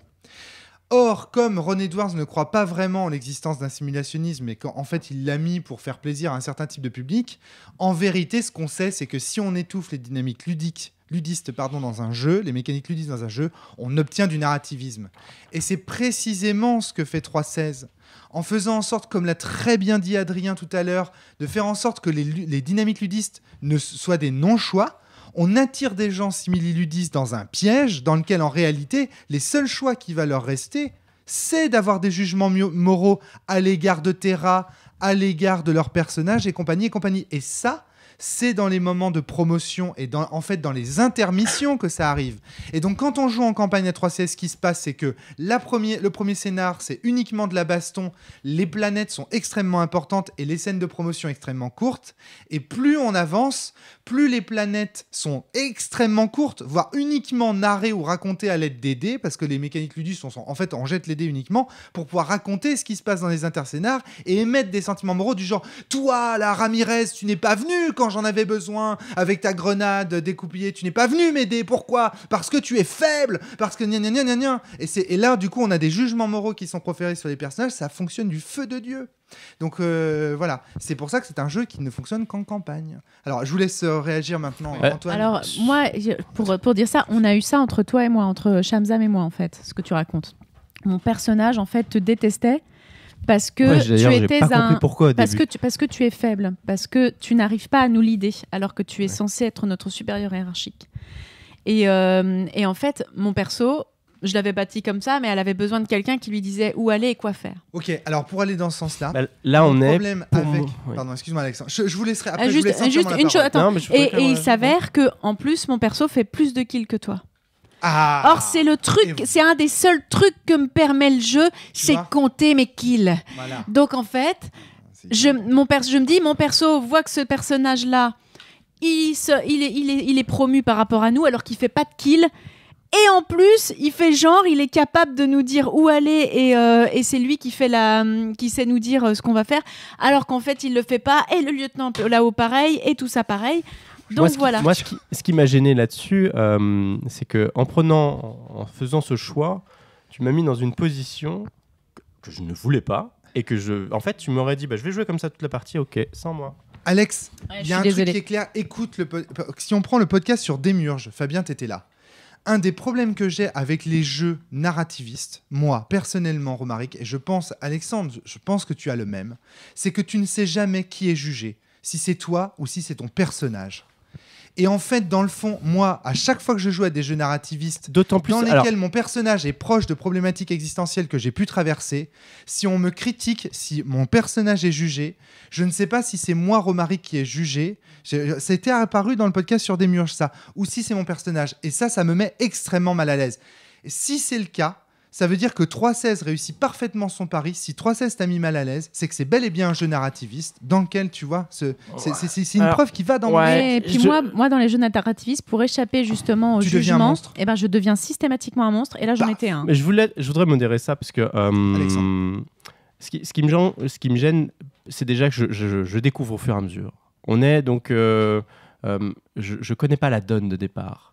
Je sais pas qu'on va jouer à un jeu narrativiste, nous non plus, peu importe l'étiquette, mais et puis finalement je suis pris en grippe sur des choses que je ne maîtrise pas puisque je ne connais pas le jeu. Donc en fait, on n'est pas sergent quand on connaît pas un peu le système dans lequel on s'est intégré ou alors si, mais ça peut être intéressant, mais c'est pas ma cam. T'as pas les clés pour comprendre les éléments du système que tu peux utiliser pour gagner Parce que ce qui est magnifique, c'est que quand t'es gradé, t'as un pouvoir sur tes collaborateurs, je sais plus comment on dit, t'es subalterne. Voilà. Tu as un pouvoir dans le jeu, tu ne l'as pas. Donc en fait, Ouais, je suis gradé de quoi en fait? J'ai juste plus de CHC, c'est tout. Si je te dis de faire quoi que ce soit, tu le fais pas. Et puis si tu l'as pas fait en sortie du jeu, c'est nul. Mais non, mais du coup, en fait. Est-ce que tu crois que la répartition du pouvoir dans la vie de tous les jours ou dans l'État, elle est pas arbitraire? C'est fait comme ça. En fait, dans le jeu, c'est assumé. Hein. C'est-à-dire que ce choix, il est assumé. Et alors, c'est pour ça que j'ai pas pris le temps de tout expliquer. C'est que quand tu lis la description du lieutenant, il y a marqué en gros. Bonjour sergent, alors c'est votre escouade ça, ils sont combien vos hommes? Vous avez déjà vu des aliens? Ah, tant que ça? Et vous en avez tué? Ah oui, je suis impressionné. Et ça, en fait, la formulation, c'est le lieutenant, c'est un mec qui est déconnecté du réel, qui a jamais vu le combat. Donc en fait, il dit qu'il a vu les aliens que dans les livres, quoi. Ouais. Ce que tu dis, Alexandre, c'est ce jeu est problématique parce que le contrat social de ce jeu est malhonnête et je suis complètement d'accord avec toi. C'est un jeu. C'est un jeu qui attire des ludistes. Tu te dis ça va être ludiste, on va dessouder des monstres et tout sans recul, etc. Et en fait, on découvre qu'en fait le jeu est un piège. Tu vois. Quand on dit le jeu était un piège, c'est-à-dire que le contrat social est malhonnête. Je sais pas si tu te rappelles, quand on t'a présenté le jeu ou quand on parlait du jeu au début, je sais plus qui, genre Fly ou Fabien a dit c'est un jeu que Fabien veut proposer, mais pour ce jeu on va prendre Adrien comme MJ. Parce qu'il faut être méchant, parce que je sais pas quoi. En fait, il y a aussi autre chose à savoir, et ça peut-être tu le sais pas, parce que c'est une des premières fois qu'on se rencontre, c'est que moi j'aime beaucoup les jeux qui piègent sur le contrat social. Et donc du coup, et je comprends tout à fait qu'il y ait des joueurs qui aiment pas du tout être piégés sur le contrat social, et c'est tout à ton honneur, il y a pas de... Mais en fait, l'adversité, elle est pas venue de toi. Non, du jeu, mais c'est un jeu qui piège par le contrat social, et je l'ai fait jouer parce que moi j'aime ce type de jeu, et j'ai pas de problème à mentir aux joueurs. Si le contrat social avait été clair, tu te serais jamais retrouvé dans une telle situation parce que tu aurais pu dire non, je veux pas être sergent là. Si j'étais un MJ... Si je t'avais dit c'est un jeu narrativiste, si je t'avais dit dès le départ c'est un jeu narrativiste dans lequel on va questionner tes choix moraux et que je t'avais proposé tu veux être le sergent, t'aurais dit direct oh là là je veux pas être le commandant. Je suis pas sûr. Non, en fait, c'est ça. J'ai du mal à le verbaliser, en fait. C'est le fait que tu as été piégé, en fait. Non. Attends, Alexandre. Je sais pas. En fait, non, parce que questionner les choix moraux, c'est intéressant. Il se trouve qu'en plus, là, je suis pas questionné sur les choix moraux. Je fais pas de choix. C'est plus ça, moi, mon problème. J'ai pas de choix et j'ai pas de possibilité d'inverser la. Flavie choisit de me prendre comme bouc émissaire entre guillemets, mais je n'ai aucune espèce d'influence, si ce n'est moi, Alexandre, et non mon personnage, pour changer la donne. À aucun moment, je peux changer À la fin, quand tu fais 752 kills, je peux te jurer que mon perso te kiffe. Ouais, mais c'est juste une pièce d'équipement et c'est de la pauvre mécanique. C'est pas moi, joueur, qui me suis servi de mon personnage interface avec la fiction pour changer la donne. Non, mais parce qu'on a peu développé les scènes d'interlude, mais dans l'absolu, ça aurait été possible. Avec un plus long terme. Avec juste un dialogue. Mais du coup, oui, mais juste un dialogue. Et du coup, pour moi, c'est plus on n'est plus vraiment dans le JDR quand on est présent. Il n'y a pas besoin de passer de règle à règle pour gérer des situations dans le JDR. C'est justement une des forces du JDR, c'est d'avoir des interactions fiction-fiction. Mais à ce moment-là, c'est mes compétences sociales. C'est mes compétences sociales vis-à-vis des compétences sociales du joueur, de la joueuse d'en face. Ce n'est pas les compétences de mon personnage. C'est-à-dire que si moi, je suis en défaut de compétences sur ce sujet, je l'ai dans l'os. Et pour moi, c'est ça un jeu de rôle, c'est je vais pouvoir être ce que je ne suis pas dans la vie, je vais pouvoir être un putain de baratineur, et tout ce que je te dis, tu vas le croire et tu auras envie de me suivre. Ouais, parce que dans la vie, je suis pas comme ça. Et parce que j'ai envie de m'exercer, parce qu'en fait, demain, j'ai envie d'être un tireur d'élite, ou d'être un ninja, parce qu'en fait, quand je marche, je fais du bruit, c'est pas du tout mon cas, mais je pense à quelqu'un, parce que je vais pouvoir vivre avec quelque chose que je ne vis pas dans touslesjours.com, quoi. C'est... Et là... Tu me dis, il y a les interludes. Et moi, en fait, les interludes, c'est vis ma vie réelle, en fait. Et donc, ça n'a pas d'intérêt. Et donc, je n'ai pas envie de jouer parce que ce n'est plus un jeu pour moi. Quel témoignage incroyable. Je comprends la vision et l'attente que tu as par rapport au jeu. Ouais. Mais en fait, ce que tu décris, c'est une espèce d'idéal, mais inatteignable. Parce que factuellement, tous les jeux sont sur un spectre par rapport à ça. C'est toujours un humain quand même derrière qui joue, qui incarne un personnage. Mais et au final, il y a forcément une part. Alors parfois, il y a un système qui va simuler le baratin, ou parfois, tu as un système qui va simuler autre chose, mais ça n'est toujours qu'une portion de ce que tu fais qui est simulée. Sinon, tu ne jouerais pas. Sinon, il y aurait une IA qui jouerait à ta place. Et en fait, c'est faux de dire que tu peux complètement disparaître au profit de ton personnage. C'est toujours toi qui joues. Ce que l'IA n'a pas... que tu dises que tu n'as que des jeux qui te demandent de tester ta compétence baratin de joueur t'intéresse pas, c'est complètement le cas, mais en jeu de rôle, c'est faux de dire que les jeux de rôle consistent à effacer Alors, juste, les Antoine. compétences. Alors, du attends, joueur. parce que moi, il y a quand même un truc important. Parce que là, on se concentre beaucoup sur Alexandre, mais il faut revenir à 3.16. Je veux dire, donc c'est intéressant qu'Alexandre nous présente sa vision de ce qu'il attend d'un jeu de rôle pour critiquer en fait et indirectement dire ce qui lui a plu et ce qui lui a pas plu dans 3.16. Mais Je voudrais juste rapporter ouais, ça ouais, par ouais, rapport à ce que tu dis. Moi, ce que j'entends, c'est que si tu dis on fait dérouler une IA, non. Parce que moi, en tant que joueur, ce que je veux, c'est pouvoir intégrer mon intention d'action. C'est ça qui est important. C'est mon intention d'action. ton agentivité. Après, il y a une... Soit c'est moi, joueur, qui arrive à être un vrai baratineur et c'est cool parce qu'en jeu de rôle, je peux le faire en milieu safe. Ou alors, non, je le suis pas, j'ai envie de me projeter dedans. Du coup, c'est la mécanique qui l'appuie. Mais mon intention de joueur, elle est là, en fait. Et il y a quelque chose qui l'appuie. Mais là, mon intention, ça aurait été d'inverser la donne. En fait, franchement, pendant les 3 phases de jeu, je savais pas comment. Et j'avais pas envie d'y jouer. Et c'est pour ça que j'ai dit, peut-être la X-Card, en fait, c'est un moyen simple. Et c'est pour ça que je me dis, tiens, peut-être si elle avait été là, je m'en serais servi. Voilà. Mais Ouais, c'est pas la solution, c'est une réflexion à chaud. Je la découvre depuis très peu de temps. Très intéressant. Antoine, Flavie, Antoine. Alors moi, je vais si je parle, je vais partir dans une autre direction et parler de mes retours sur le jeu de façon plus large. Donc, moi, c'est parce que moi, après le jeu, en fait, vu que moi j'étais vraiment un monstre en fait pendant le jeu, moi je me suis pas sentie bien alors que j'étais fatiguée. Et en fait, je suis pas allée dormir tout de suite. Moi, j'ai attendu bien 2 heures en fait. J'ai discuté avec plein de gens et tout parce que c'était pas possible que j'aille dormir après. Parce que moi, en fait, aller buter des dragons millénaires qui ont toute la sagesse dans leurs yeux, en leur foutant des coups de poing dans les couilles, ce que j'ai fait dans le jeu, moi, ça m'a fait mal, en fait. Le fait d'être désagréable, parce que j'étais désagréable pas qu'avec toi, Shamsam, j'étais désagréable avec l'intégralité de la table.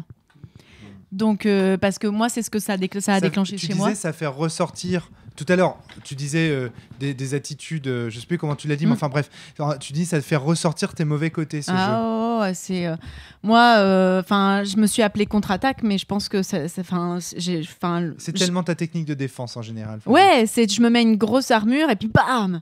Et là, j'ai fait que ça pendant toute la soirée. C'est-à-dire qu'en gros, pendant toute la soirée, j'ai été en position de défense, et quand je me mets en position de défense, c'est que je me sens attaquée. Et donc en fait, j'ai été après, heureusement, j'ai discuté avec Adrien, avec Natacha, Valentin. Ça m'a fait beaucoup de bien, quoi, de pouvoir être à nouveau quelque chose de correct, parce que vraiment, moi, j'aurais continué à jouer à ce jeu. Je pense que je devenais un monstre affreux. Forever, définitivement. Je pense que, en fait, on va à la Mireille fin. Dumas. Allô Mireille. Ah non, mais pas dans le jeu. Dans le jeu Rome, je pense que dans le jeu Rome, le but de mon personnage, ça aurait été de monter en grade pour aller buter la personne qui dirigeait Terra. Oui. Et de lui faire un coup de pied dans les couilles comme j'ai fait un dragon. C'est le but du jeu. C'est le but du jeu. Ouais, mais tu vois, oui, mais voilà, je me sentais pas bien du coup après. Mais il n'y avait pas qu'avec toi, Shamsam, j'ai été absolument affreuse avec Antoine. Toi, t'étais à peu près correct parce que tu faisais des kills. Mais lui, il était tout le temps de bonne humeur, donc rien ne l'affectait. Il se faisait marcher sur les pieds par les lieutenants. Il disait oui, merci lieutenant, crachez-moi dessus. Mais du coup, en fait, c'était une approche qui était à la fois protectrice pour toi, peut-être, et tellement fun pour toi et pour les autres, en fait. Ah bah écoute. Fabien. Moi, je suis un homme avec des plaisirs simples. Tuer des trucs. Non, mais sérieusement, si je vais expliquer pourquoi le jeu est agréable pour moi, déjà, j'avais accepté dès le début que j'étais un monstre et un salaud. Et que j'avais aucun problème avec ça. C'est pour ça que j'ai choisi soigneusement ma réputation en choisissant de bonne humeur, parce qu'en fait, c'est le plus agréable pour aller commettre des trucs affreux, quoi. Je suis toujours heureux et tout va bien. Et il n'y a pas de conflit à partir de là, quoi. Mais donc, quelque part, tu as vu comment le jeu te met en une position de défense vis-à-vis de lui-même. Je reviens. Le jeu te broie, hein. C'est-à-dire que le jeu te broie, quel que soit ton personnage, tu es obligé soit de rentrer dans un petit moule qui tient un flingue à la main, soit il va te broyer pour que tu rentres dans le moule. Je reviendrai là-dessus sur la fin de mon... Depuis tout à l'heure, vous anticipez vachement des possibilités, mais nous, on les a pas vu beaucoup là. Hein. C'est vraiment dans le long terme du jeu. Ça, je sais pas comment ça fonctionne. Je suis pas convaincu que ça marche très bien. Le deuxième plaisir que j'avais, c'était effectivement, on en a déjà parlé, les espaces de créativité qui étaient proposés, parce qu'effectivement, il n'y avait pas grand-chose à faire, donc il fallait toujours inventer des trucs nouveaux sur la manière de tuer les monstres, sur la manière de se comporter les uns avec les autres, de trouver des manières de donner du sens à ce qui nous arrivait. Et troisième manière, j'avais un vrai plaisir d'apprendre à optimiser ce qui m'arrivait. À être effectivement dans la compétition pour faire le maximum de kills, hein, puisque celui qui a tué le plus grand nombre de bêtes à la fin reçoit pas une promotion, mais augmente automatiquement de niveau. Ouais, c'est gagner 1 point de carac. Et le truc, c'est que c'est presque seconde. Enfin, c'est intéressant parce que ça te permet de continuer à optimiser, mais ça te donne pas plus de grade, ça donne pas plus de pouvoir. Mais tu peux. Ah, tu t'y diriges quand même. Si tu manipules bien les règles, tu peux aussi Demande à protéger ou pourrir les autres. Oui. Notamment avec cette règle où tu peux annuler les actions des autres. Éventuellement, tu peux annuler les actions des. Comme ça, Pourquoi annuler. tu m'as empêché de tirer? Voilà, où tu peux et tu peux annuler les actions des aliens, mais tu peux aussi empêcher les actions des autres. Ça, j'avais fait ça dans la première partie. Et puis les empêcher de faire des kills. Comme ça, toi, tu te goinfres de kills et t'es sûr d'être celui qui en a fait le plus. Donc ça, c'était mes 3 plaisirs principaux de la partie. Et dernier plaisir, ça a été sur la fin. Donc la dernière planète qui s'appelait Warhol, c'était un champ d'astéroïdes. Et jusque-là, on avait eu des. Alors, première planète, donc. Des volcans gelées. souterrains avec des blobs, Des cubes gélatineux. des Des blobs gelées qui entravent. qui nous couvrent de mucus. Deuxième planète, je pense, une des plus absurdes. Et une des plus belles en même temps. Je sais pas. En fait, pour moi, ça ressemblait Une planète. à un jeu vidéo où t'es sorti du domaine du jeu du jeu, Ah tu vois, oui. et t'as une sorte de, Ah, c'est vrai. de fond vert et tu cours dans le fond vert à l'infini. On quoi. flottait dans une atmosphère bleu-vert comme ça, avec des palmes qui avaient été rajoutées. On notre nageait dans armure. du gaz hyper dense. Et on était attaqué par des chiens de l'espace qui voilà. Des chiens nageurs. Ça n'avait aucun- Voilà. Et c'est tout. Enfin, en C'est gros. tiré en aléatoire, rassure-moi, ça Ouais, sort pas de bien ton sûr, ouais. esprit, ça. Ah bah alors, c'était tiré en aléatoire, c'était la planète s'appelle Goya, les ennemis sont des chiens, c'est une planète à atmosphère dense et l'effet des ennemis c'est réduction de visibilité. Donc j'ai fait Non, bon, ok. voilà, on se débrouille quand on fait quelque chose. Et mine de rien, enfin, ouais, je reviendrai là-dessus. Fabien. Notons quand même le courage du meneur qui à aucun moment n'a montré sa déconfiture vis-à-vis des tirages et qui Ah non, mais- ok, bon, next, on compose avec. Et ça, je le salue, je dois l'avouer. Et la troisième partie, c'était le. Et la troisième planète, c'était le champ d'astéroïdes dans lequel il y avait des dragons. Alors les créatures c'était des reptiliens / amphibies.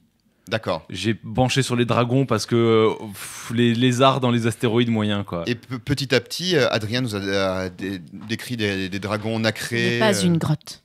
Fabien. Voilà, exactement. Magnifiques, avec la sagesse de l'univers dans leurs yeux, qui savaient absolument tout et tout. Et moi, ça m'a fait penser. Voilà, ça m'a fait beaucoup penser au dragon de la fortune, Fourrour dans l'Histoire sans fin. Je sais plus comment il s'appelait. Il s'appelle Fourrour. Ah oui, mais pas dans Le même grand version, Fourrour. moi. Je sais plus. C'est Ah, Falcor. Voilà, c'est voilà. ça. Et Merci. Et en fait, j'ai eu une réaction extrêmement, je sais pas, sincère, quoi. Ce qui était, qu'est-ce qu'ils sont beaux, tuons-les tous, quoi. Et en fait, ça a été mon 4e vrai plaisir parce que j'ai quitté la partie en me disant, en réfléchissant à ça, et en me disant, il y a quelques fictions dans lesquelles on te parle de l'humanité comme l'espèce qui envahit, quoi, qui colonise, qui détruit tout sur son passage, l'espèce agressive. Et 3.16 Carnage dans les étoiles permet particulièrement de représenter ce genre de fiction. D'ailleurs, dans les citations que j'ai notées, l'une de celles, la première que j'ai notée, c'est « T'es pas faible, t'es intelligent, c'est pas la même chose. » Voilà. C'était pour remonter le moral au sergent, parce qu'il... Ouais. Et Il y a assez peu de fiction, tu disais, qui Voilà. permettent de réaliser la monstruosité humaine. et ça, en fait, j'y réfléchissais aussi parce que au-delà de mes je sais pas, mes tendances crypto-fascistes, on appelle ça comme on veut.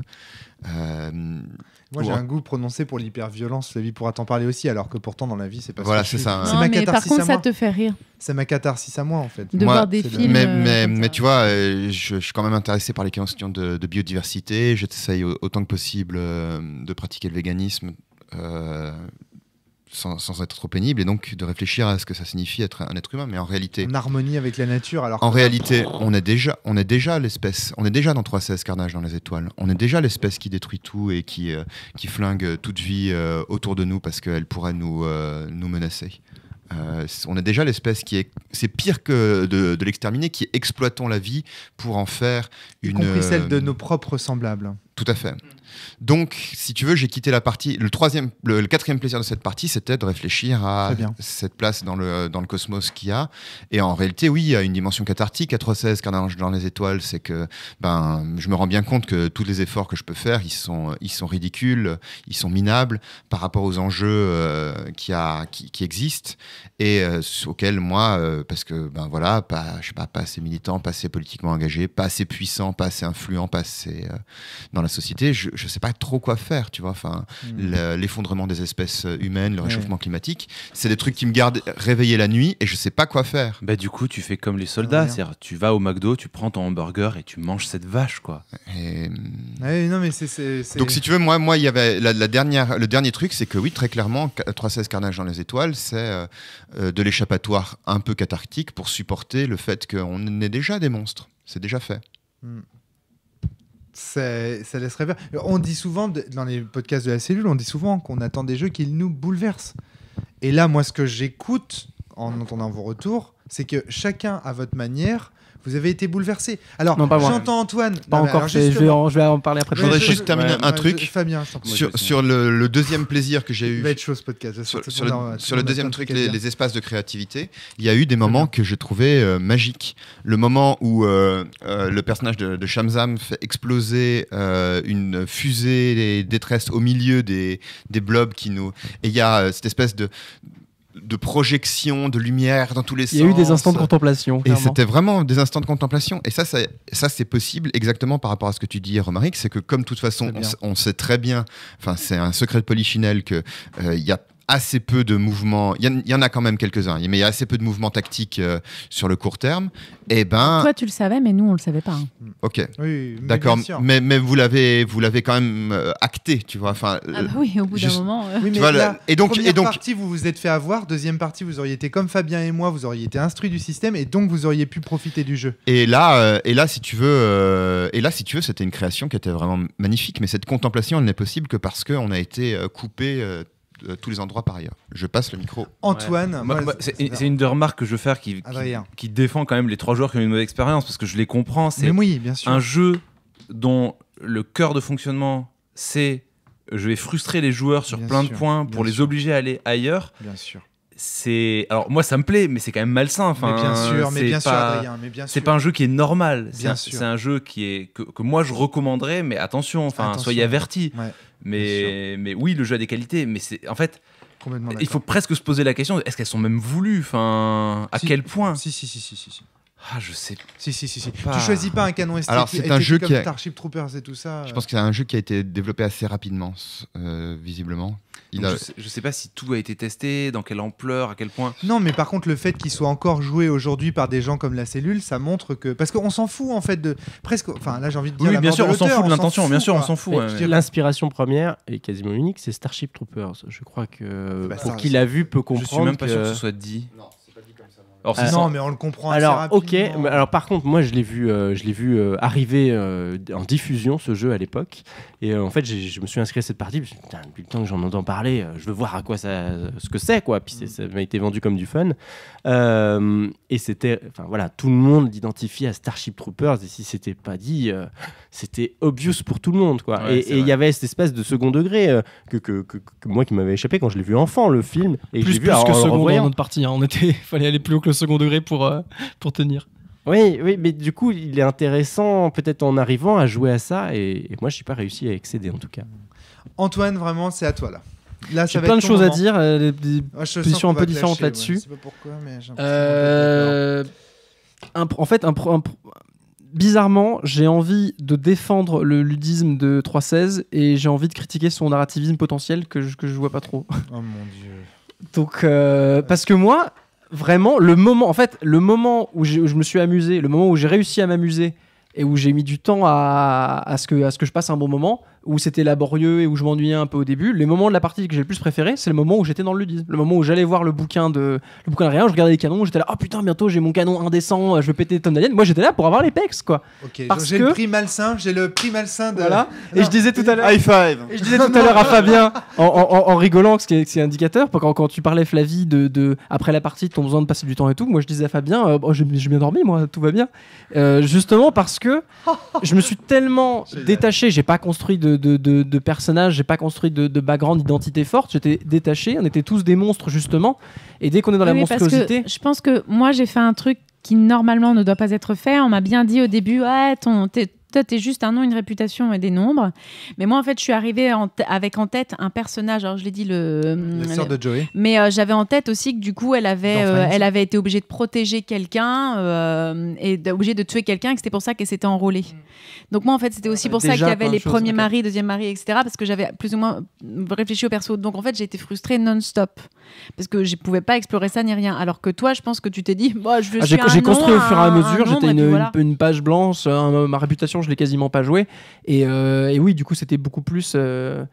Donc en fait, le fait de créer un personnage monstrueux ou de le rendre monstrueux, c'est ce que tu as essayé de faire, mais il avait quand même déjà une identité qui faisait que tu étais attaché à ça, alors que moi et Fabien, c'était déjà on avait beaucoup plus de distance là-dessus. Et le problème que je vois, c'est que si on va dans le sens du jeu pour moi au début, qu'on crée des persos monstrueux, caricaturaux, parce que on veut s'amuser à faire des trucs absurdes, over the top, et à copier le canon esthétique du livre qui est que à base de blagues, etc.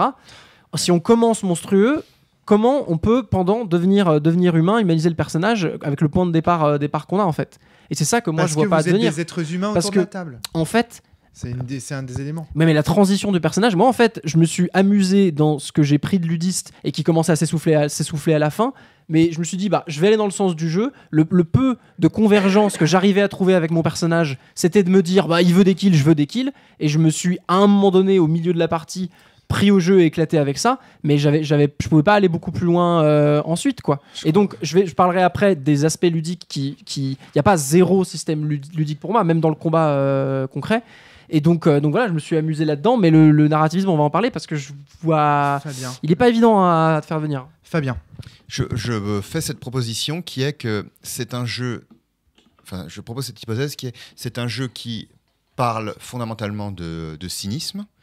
C'est dans le propos du jeu de manière générale, c'est-à-dire d'une forme d'hypocrisie, de violence qui est infusée partout et qu'on n'arrive pas du tout à assumer, qui te le met en plein dans la gueule et qui te demande en tant que joueur, en tant que personne, si tu assumes ou pas le fait que tu es dans une société et dans un monde qui est profondément cynique. Plus soit à 2000%. Et donc, par rapport à ce que tu disais tout à l'heure sur est-ce que c'est moi ou mon personnage qui est jugé, c'est vrai que un peu des deux, parce que si tu creuses suffisamment, tu peux toujours jouer un monstre et dire non, moi Fabien, haha, je suis tout gentil et tout, mais en réalité, ça te renvoie le fait qu'il y a une part de cynisme que tu es obligé d'accepter pour vivre dans notre société. Un peu comme ces soldats, ils peuvent pas être idéalistes ou gentils, quoi. Ils obéissent à des ordres, en fait. Donc, la bonne façade du personnage de Fabien, si tu veux juger et te dire c'est un monstre, tu peux aussi te dire, ouais, mais il a peut-être envie de rentrer chez lui, quoi. Mais pour moi, le problème, il n'est pas là, en fait. Le problème, c'est que pour passer un bon moment pragmatiquement dans la partie, ça, j'ai une réponse à t'apporter. On fait n'importe quoi. Fabien fait merci lieutenant machin. On est over the top. Mais donc on fait ça pour s'amuser dans le cynisme et dans le truc over the top. Mais ensuite, une fois qu'on a exploré ça, évidemment, ça c'est pas quelque chose qui est riche fondamentalement. Où on a beaucoup d'éléments de fiction à rajouter ou à construire. Et donc on fait ce qu'on a à apprendre avec ça. Et puis après on le... Ouais. Fabien, rappelle-moi la date de sortie de 3.16 Carnage dans les étoiles. 2009. En 2009, des parties de jeux de rôle, ça ressemblait à des gens qui se rassemblent à l'auberge et qui discutent tout seuls, dans lesquels les systèmes, compétences, etc., ça servait à rien. Ah ouais, ça commençait à changer quand même. Ça commençait à changer, mais c'était vraiment... 2009. En 2009, c'est là où je me faisais bâcher sur les forums parce que je disais que le jeu de rôle, ça pouvait en partie faire réfléchir. C'est vrai, tu as raison, excuse-moi. Et qu'on me répondait, mais non, le jeu de rôle, c'est qu'un jeu. Oui, non, mais t'as pas compris ce que je voulais dire. On s'amuse pas de la même manière les uns les autres. C'est 2009, ça, 2008. Donc, ce qu'il faut voir, c'est que à cette époque-là, déjà sur les systèmes Karin compétences, ce qui comptait, c'était les parties c'était tout ce qui émergeait au-dessus de ces Karin compétences qu'on n'utilisait pas. Ce qui est génial avec 3.16, c'est qu'il assume complètement ça et dit justement, ce qui compte, c'est justement ce qui émerge sur ces mécaniques dont vous avez rien à foutre, etc. Et je pense que ce jeu doit être remis dans son contexte historique pour être compris. Toi, la critique que tu formules là, Antoine, c'est une critique de personne qui est très instruite des théories, je veux dire, sur la façon dont on génère du contenu fictionnel malléable dans une partie de jeu de rôle. Et donc, tu comprends pas en fait la révolution qu'apporte ce jeu à l'époque où il est publié. Parce que tu n'as pas vécu ces parties interminables où tu es à l'auberge avec ton système carac compétences, où ton système carac compétences sert à rien, et où en fait tu vas faire toute ta partie à l'auberge à discuter, à faire émerger des discussions. Parce que c'est ça, ce sont des scènes de donjon, auberge, terre, promotion. Terre, promotion, enfin planète, promotion. Et en fait, ce qui va compter le plus, après, c'est les discussions émergentes. Mais vous avez fait une campagne de 3.16, vous avez fait plus d'une partie, vous avez eu des témoignages de gens qui ont joué plus longtemps. Parce qu'en fait, moi tout ce qui me pose problème dans ce podcast, c'est que j'ai l'impression que vous présupposez beaucoup de choses ensuite, mais qui pour moi sont pas forcément bien encouragées, bien amenées. Alors, c'est avec cette dimension de recul-là. Mais par exemple, c'est pas tout de dire les choses émergent là où il n'y a pas de système, mais les choses émergent quand il y a un système qui l'encadre. Et donc, moi, je vois plus d'émergence dans le peu de place qui reste dans les choses contraintes que dans les scènes de discussion où rien n'encadre. Et donc, c'est vraiment aux joueurs, s'ils ont envie et s'ils construisent un contrat social là où il n'y en a pas, de se dire commençons à mettre des choses moralement ambiguës, développons le background de nos personnages, tout ça. Ça c'est quelque chose. Complètement d'accord avec Alexandre. Et donc, oui, c'est possible. Parti, on rentre dans le vif du sujet là. Qu'est-ce qu'on juge ? Est-ce qu'on juge une campagne de 3.16 qui par ailleurs se passe... Moi, je l'ai découvert avec Christophe, le jeu, il y a longtemps maintenant. J'avais eu exactement la même remarque que vous après la partie qu'on avait faite avec Christophe. Exactement pareil que toi, Antoine. Je disais la même chose qu'Alexandre et Antoine. Et maintenant, je me retrouve côté Team Fabien parce que quand Christophe m'a expliqué la campagne qu'ils avaient faite avec le jeu, j'ai fait OK. C'est OK, je comprends maintenant le but du jeu. Et en fait, du coup, rétrospectivement, la première partie, on comprend beaucoup plus les frustrations qu'on ressent parce qu'en fait, on a la sensation d'être piégé par le contrat social. Moi, j'ai pas été frustré en fait, parce que c'était, moi, ça me va les systèmes très contraints, justement parce que on se rend bien vite compte que le peu d'espace de liberté qu'on a, c'était les descriptions rocambolesques à côté. Donc, quand c'est très limitant, ça peut ne pas durer longtemps, mais tu peux quand même t'amuser des peu d'espace qui te reste. Et surtout, il y a une dynamique à la table, et Adrien influe vachement ça. Il y a quand même un contrat social implicite qui se forme, qui est là, comme le but quand même c'est de s'amuser ensemble et de pas que tomber dans aussi nos personnages qui ont des comportements désagréables les uns envers les autres. Il y a aussi une dimension, même si les mécaniques nous encouragent à être en compète, au moins partiellement faire semblant et quand quelqu'un joue une force, les autres étaient moins souvent à dire oh il a pris mon tour, et plus souvent à dire ouais vas-y explose-les, c'est rigolo, tu vois. C'est très bien, Antoine. Ce qui me semble évident, c'est que là tu es en train de critiquer la partie, là on revient. Bah oui, mais je sais bien, toi tu es en train de critiquer la partie que moi je suis là pour parler du ressenti que j'ai eu, et j'en ai à faire des choses sur ce qui est possible ou pas ensuite. Il y a que toi qui fais une émission one shot là. Nous on est en train de partir. Non mais c'est vrai, c'est bien, heureusement qu'Antoine respecte le modus operandi. On dit si on avait continué, la vraie question maintenant c'est en vrai auriez-vous continué à jouer? Et moi j'aurais pas continué à jouer. Bah oui, en tout cas. Parce que la question c'est pas si on continue le narrativisme, c'est est-ce qu'on a même envie de continuer plus loin, quoi. Parce que moi je pense que j'aurais pas continué à jouer en fait.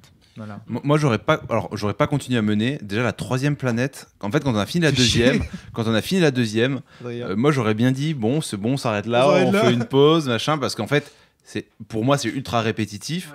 Donc tu vois, à la limite moi faire une campagne mais à coup de 2 planètes, 4-5 jours, t'as besoin de temps de pause, 2 planètes, 4-5 jours, voilà. J'aurais pas de problème. Et ça, Antoine, c'est vraiment ce qui te donne raison au final. Parce que moi, dans mon existence, j'ai entendu beaucoup de personnes me dire j'ai joué à 3.16, mais très peu de personnes dire j'ai fait une campagne de 3.16.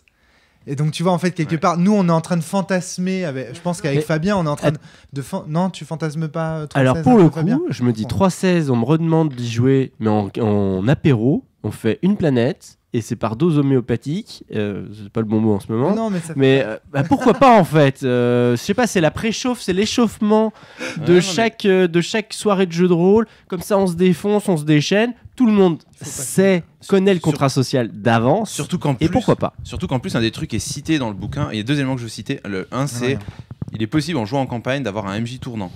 Et donc ça fait qu'en plus la lassitude du MJ n'est pas présente. Voilà. Ouais, bien Bah sûr. oui, bien sûr. Parle dans le Ça micro. change tout. Et le dernier élément que je voulais citer, enfin le petit regarde. aparté, je me suis rappelé d'un autre élément qui rend le jeu intéressant en campagne. C'est un peu un spoil, mais bon, c'est pas très grave. Le dernier grade qu'on peut atteindre, le général de brigade, grade 8, dans les responsabilités qu'il a. Donc, enfin, oui, ça c'est aussi intéressant. Donc le soldat a un ordre. C'est, on va dire, son ordre basique, c'est il doit tuer des aliens. Voilà. Tuer toute forme de vie que vous pouvez. Voilà. Faudrait que tu les lises tous, les ordres, parce que ça te montre aussi Ouais. des choses sur le Tuer canon. toute clairement. forme de voulez- vie vous- que vous pouvez. Vous voulez que je, Je Tuez répète. autant de formes de vie que vous pouvez. Je répète.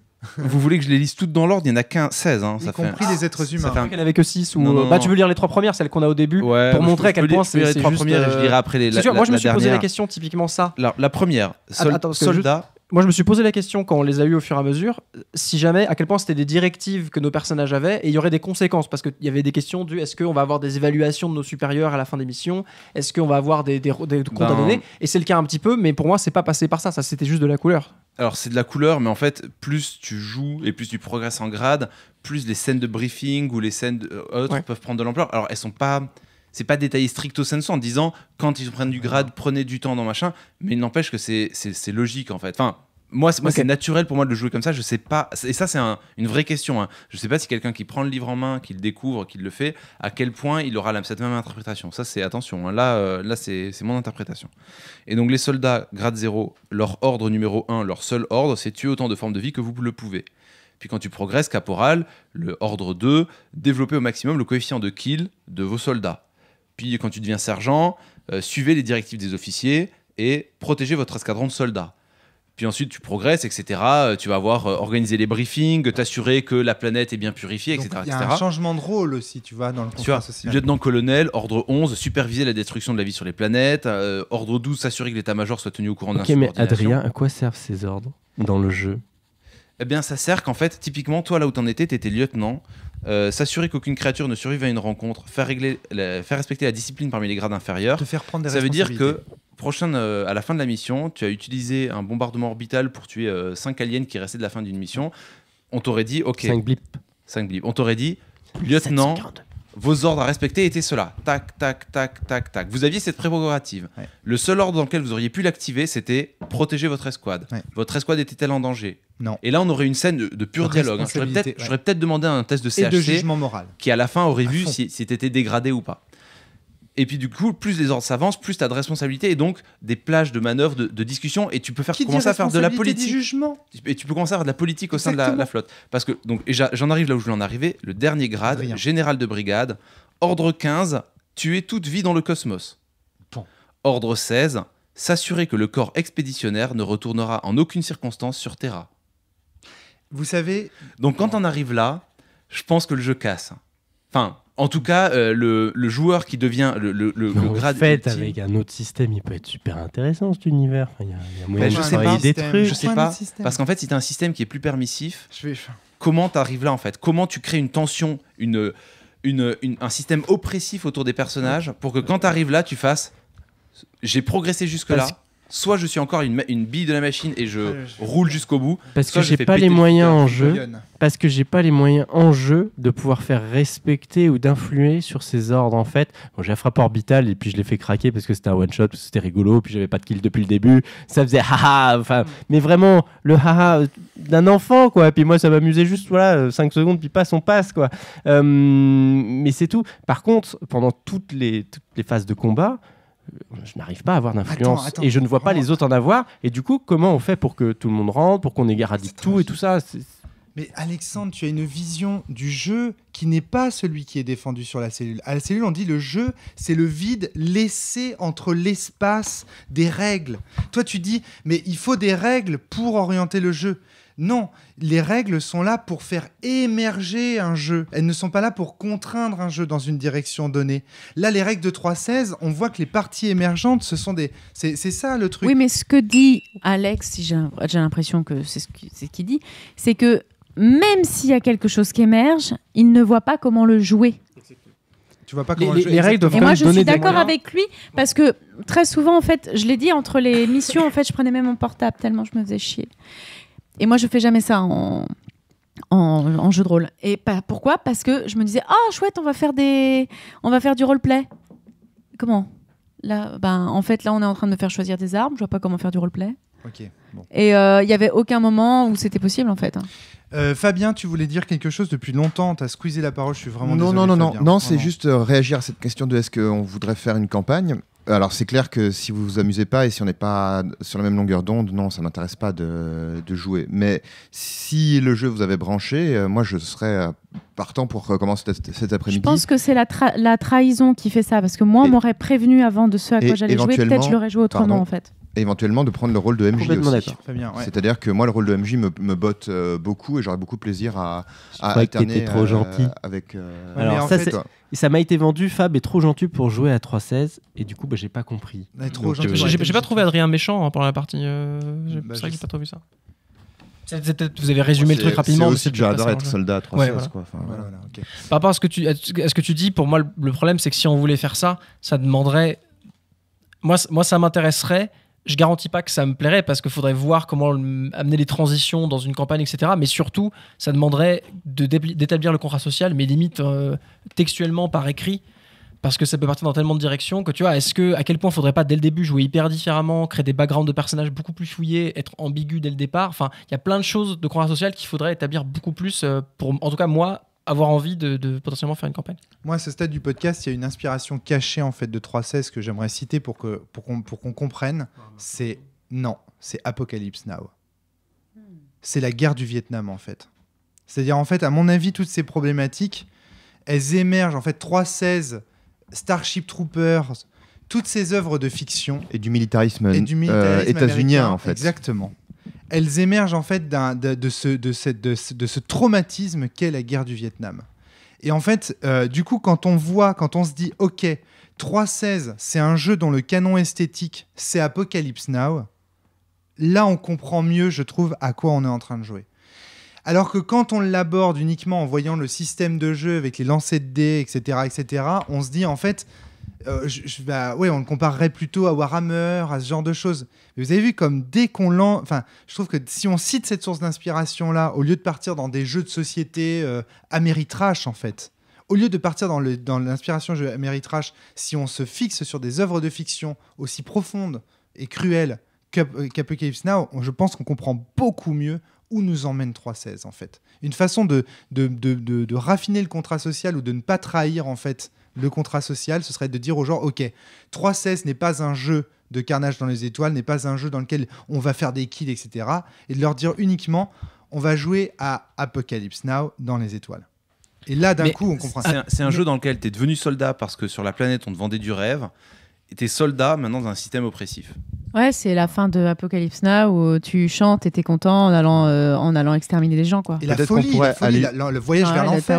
Peut-être qu'on pourrait aller jusqu'au fait que finalement la trahison de 3.16 Carnage dans les étoiles, c'est la même que la trahison des jeunes états-uniens pauvres souvent à qui on dit tu vas te révéler, tu vas voir, c'est fun, il suffit de voir les publicités pour l'armée où on te dit ça va être extraordinaire et tout, et en fait quand tu arrives là-bas, moi j'ai pas d'expérience du militaire, mais enfin c'était pas le propos très lourd, que sous-tendait Starship Troopers en fait. Enfin, moi c'est ce que j'en avais retenu, je l'ai pas vu depuis longtemps. Starship Troopers, c'est très compliqué d'en faire l'exégèse, je trouve, l'interprétation, parce que en fait beaucoup de gens disent oui, c'est une fiction qui dénonce le fascisme, c'est-à-dire qu'on reprend le roman d'Heinlein, Étoile garde à vous, et puis on en fait une fiction qui dénonce le militarisme, mais je suis pas sûr que ce soit l'effet réel. C'est peut-être l'intention, mais je suis pas convaincu que ce soit l'effet réel du... Oui, c'est l'intention de Verhoeven, bien sûr. Oui, mais ce qu'on en regarde, c'est que c'est quand même un film fun, quoi. C'est ça que tu veux pointer. Et ouais, il y a un peu de ça, tu vois.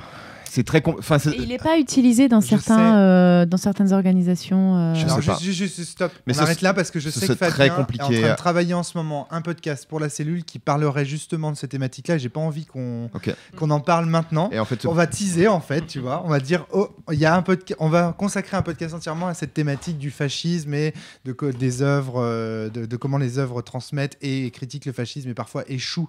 C'est-à-dire, en fait, en voulant critiquer le fascisme, en fait, comment elles l'encouragent. Je pense vraiment, Fabien, a prévu travailler un podcast complet sur le sujet, donc restons sur 3.16. Antoine. Et donc justement pour revenir, moi la question que je me pose avec tout ça, c'est est-ce que c'est dans le bouquin tout ça, dans ce qui est décrit au meneur Est-ce que ça doit y dans être les intentions. Bah alors, On peut pas dire. non, on mais peut pas alors, critiquer pas. les jeux. Est-ce que non, attends, pas. Est-ce que c'est noir sur blanc? Mais est-ce que toi, à la lecture, dans ce que tu Oui. vois, tu y comprends Bien que c'est sûr. ton but en tant que meneur si on faisait en campagne, dans 5 parties, ne plus jouer du tout de la même façon dont tu as Bien joué avec sûr. nous hier soir. Bien sûr, parce qu'en fait, quand Adrien. tu progresses en grade, t'es lieutenant, puis t'es capitaine, puis t'es commandant. Quand t'es commandant, c'est même pas dit que t'ailles sur le terrain. Lieutenant, colonel, général de brigade. Mais il y a un système. Alors peut-être que ça fait partie du piège, mais au début, on a. Et c'est cohérent, mais on a, nous, aucune vision de ce que le Mais système bien peut sûr. être en dehors des missions. C'est tu la vois. même chose dans l'armée. En dehors fait. du- oui, Quand tu c'est rentres, quand tu rentres Oui, ça, je suis d'accord. comment sont faites les décisions. On te dit tu vas là-bas, tu sais pas comment, tu sais pas qui, tu sais pas pourquoi, mais t'y vas quoi. Et après, si tu progresses, mais c'est la même chose dans l'entreprise en fait. Hein. Quand tu es ouvrier à la chaîne, il y a plein de boulots où tu suis des instructions, et puis après, peut-être que tu sauras pourquoi, mais tu as des méthodes de fonctionnement. T'es en train de parler de ton traumatisme d'ingénieur là Non, pas forcément même pas, mais enfin, mon frère qui travaille aussi sur des machines-outils, ben, il y a toute une méthode pour faire remonter l'information, et donc du coup, tu sais qu'il y a des choix qui sont faits en haut, qui sont incompris en bas, et mutuellement, enfin, ce truc-là, il a lieu partout, enfin, c'est standard. N'importe quel niveau. Moi, ce jeu, en fait, j'y repense maintenant, il fait Adrien. penser à un autre jeu énormément, c'est à Hurlement. Parce que c'est un jeu qui présente des grades, qui présente une sorte de secret ultime. Ici, le secret ultime, c'est qu'en tant que général, tu es censé éradiquer toute forme de vie et s'assurer que le corps ne revient pas sur Terra, ce qui sous-entend éradiquer le corps expéditionnaire et éradiquer Terra. Enfin, moi, je le lis comme ça, je sais pas vous, mais Moi, je le lis pas comme Eradicatira, je le lis juste comme ne pas ramener Bah, le corps, tuer pour pas qu'ils témoignent de ce qu'ils ont fait, tuer et ou ne pas toute ramener de. vie dans le cosmos. C'est possible, C'est clair. Moi, pour moi, je suis Tuer, d'accord avec mais Adrien. c'est ambigu. Ouais. Ah bah non, c'est pas ambigu. Alors, c'est sujet à En fait, interprétation. si C'est c'était sujet à non, interprétation, si- mais si- c'est voilà, pas c'est ça. ambigu. Si les ordres étaient dans le sens inverse, si c'était d'abord s'assurer que la flotte ne revienne jamais sur Terra, puis le corps expéditionnaire, ça donnerait plus d'arguments à l'interprétation tuer Terra aussi. Dans ce sens-là, moi j'interprète. Bah non, tu Non, commences moi, par moi, tuer la, Terra, moi, et la, après, non, tu moi, la t'assures que le question, corps la expéditionnaire question ne que me puisse plus pose tu ce peux pas- tu peux truc-là, pas c'est tuer à Terra mon si on revient avis, sur Terra. Terra n'existe plus en fait. Alors ça, c'est une autre interprétation possible. Pour moi, Terra n'existe plus. C'est pour ça qu'ils veulent plus, qu'il faut pas les ramener, qu'il faut Ouais. tuer toute vie dans le cosmos. Il faut donner une complot vie, faut Illuminati. donner une raison d'être. Et donc, tu vois, en fait, ce que je veux Non, dire, mais c'est c'est ce que je veux génial dire, ce c'est que quand dit Flavie. tu arrives à lire ce passage-là Citadelle, dans ça le me fait penser bouquin, à Citadelle, ça. en fait, Adrien. alors oui, il y a peut-être le mec qui est ras du front, qui va lire, il va faire Warhammer, tuer des aliens et tout. Ouais. Bon, Lui, bah, il va se faire mais bien peut-être, piéger. mais peut-être que les joueurs vont piéger le MJ parce que quand ils arriveront là, ils vont faire mais mec, tu nous as niqué en fait, tu comprends même pas ce que tu nous as fait jouer.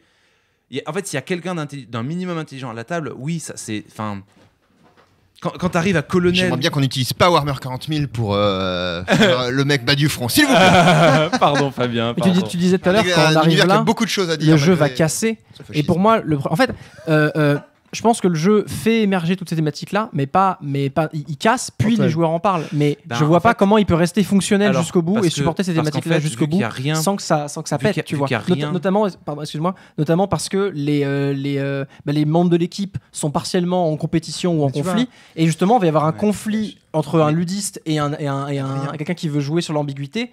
Mais ça sera un conflit de joueurs, et donc ça va être beaucoup plus violent Non, que juste. c'est un conflit À de part si le personnages. contrat social est clair, que tout En le fait, monde sait qu'il y a une ironie dramatique à en fait- avoir, et que tout le monde joue un double jeu de Alors, je joue le connard, mais c'est au service du narrativisme. Tu Alors, vois. il y a plusieurs choses. La première chose, c'est que vu qu'il n'y a rien pour résoudre mécaniquement, il y a aucun moment donné, on te dira t'as tort ou t'as raison. Exactement. Donc, tout doit passer par le dialogue. Donc, si les joueurs vont devoir discuter, tu vas te poser des questions du genre, c'est ce qui sont tout à fait légitimes, du genre, mais moi, c'est hors de question que j'aille tuer les dragons millénaires de l'espace. C'est ma 5e mission, j'ai fait ma dose, cette planète, je veux pas.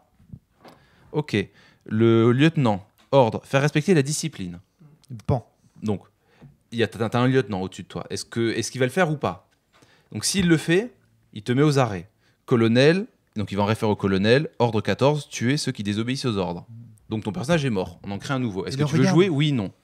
En fait, les menaces sont là. En fait, les garde-fous sont là. Donc, tu peux discuter tant que tu veux. Tant que ça reste de la discussion, il n'y a pas de problème. Si tu passes aux actions opposées, Et là, il y a il des règles pour cadrer la les règles discussion, d'addition, Alexandre. elles sont écrites. C'est juste que c'est pas des règles de tu jettes des dés, quelqu'un gagne ou autre. Ouais, c'est- Tu meurs, tu vis, tu obéis aux ordres ou pas, Voilà. À quel moment le meneur est censé les révéler aux joueurs? quand ils le deviennent. Ce que tu soulignais d'ailleurs à demi-mot avant. Ouais. Ok. Ça me fait penser à Dog Eat Dog, moi, ce jeu aussi.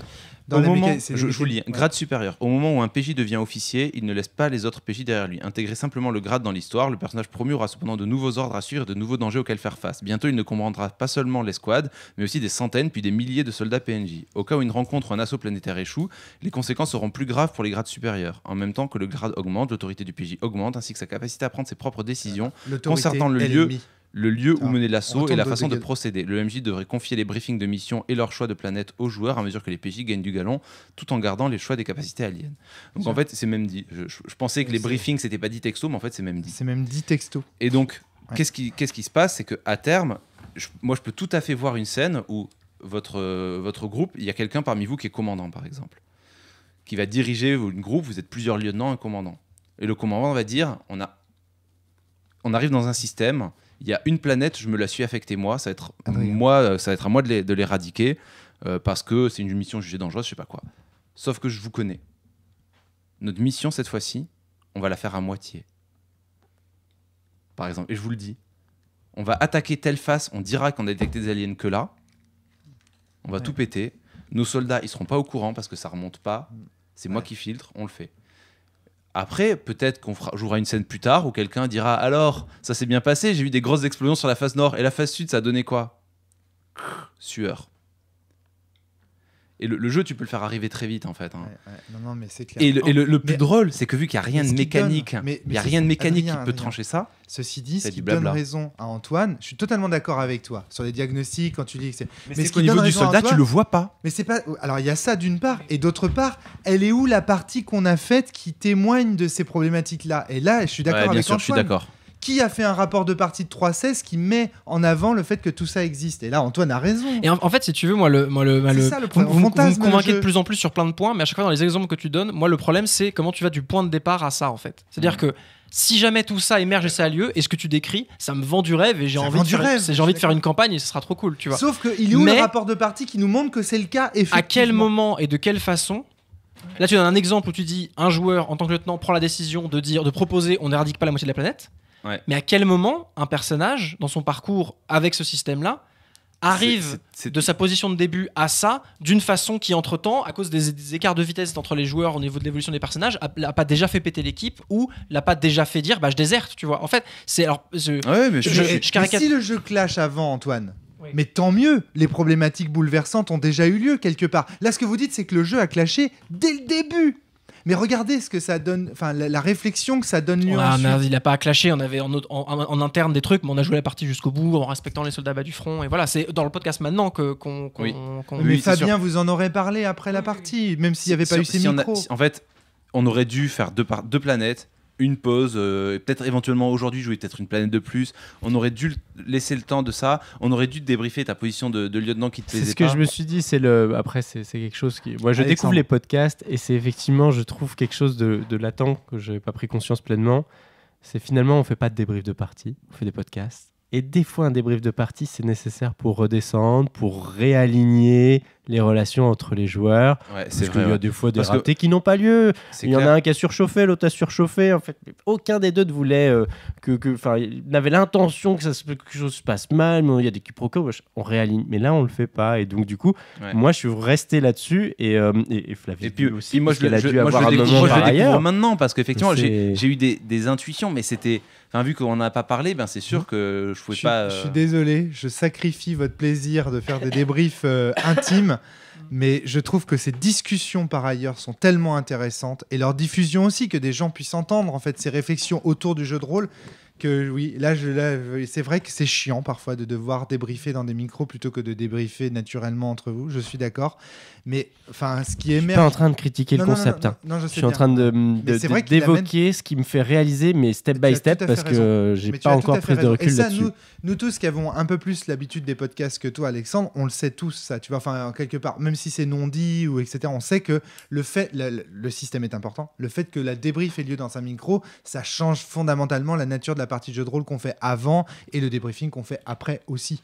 Mais tu vois, c'est vrai que c'est intéressant d'avoir ton retour à toi qui découvre ce type d'émission one shot et qui très intéressant. C'est les premières fois où on joue ensemble aussi, on se connaît pas encore très bien. C'est-à-dire que moi, je connais quand même, enfin Antoine, je commence à te connaître un petit peu, mais je connais vraiment Adrien et Fabien.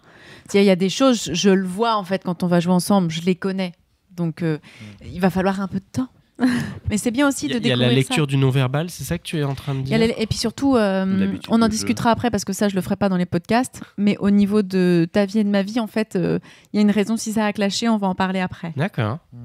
Oui, tout à fait. Je vois tout à fait ce que Flavie veut dire. Et puis, génial. effectivement, c'est un truc que tu disais toi-même, Alex, tout à l'heure, c'est que oui, t'étais pas en situation de confort pour jouer parce que c'est la première fois qu'on joue ensemble, on se connaît pas, et le jeu, même si tu sais, ok, je suis avec des gens qui sont bienveillants, machin, il n'empêche que c'est quand même une première fois, faut apprendre à se connaître, moi je suis vachement ouvert à ce qu'on discute des problèmes. Normalement, une partie où je sens qu'il y a un joueur que ça se passe pas très bien, je suis le premier à lui dire ça s'est bien passé, je t'ai senti stresser là, et là c'est vrai que je l'ai pas fait parce qu'il était tard, parce que j'ai pas saisi aussi à quel point toi t'étais dans le bad sur cette situation-là, et tu l'as pas verbalisé toi-même, donc c'est normal. C'est ça, c'est que c'est plein de choses qui étaient nouvelles, et surtout, on réalise même, on prend pas conscience de son. Quand je dis j'ai subi la partie, c'est que même c'en est au point où je ne sais même pas pourquoi je me sens bizarre, en malaise. Attends, pourquoi ça me pose autant de problèmes? Ça te pose. Alors, on va être clair, hein, genre de 2 ans de harcèlement par un boss. Ouais. Et toi, tu sors d'un moment où ça s'est pas bien passé avec une équipe. Oui. Et voilà. Et, Vous êtes dans et je ne connaissais pas ça de ta vie. Sinon, quand j'ai vu le truc arriver, je t'en aurais parlé. Chers auditeurs, vous avez là la preuve aussi que le jeu de rôle permet de parler de tellement de choses. Et vraiment... c'est pour ça, on en discutera après, parce qu'il va falloir qu'on débriefe ça. Parce que clairement, en fait, quand je dis que je suis devenue un monstre et qu'ensuite j'ai mis 2 heures à redescendre, c'est que moi, il y a eu des trucs, c'était compliqué. C'est pour ça que je suis devenue un monstre. C'est hyper intéressant, quoi. Bon, je crois que voilà, moi je suis heureux comme tout en tant que diffuseur de Spotify. Je trouve que c'est un podcast incroyable que vous venez de nous donner là. Il n'empêche que je pense qu'il faudrait qu'on en fasse une campagne.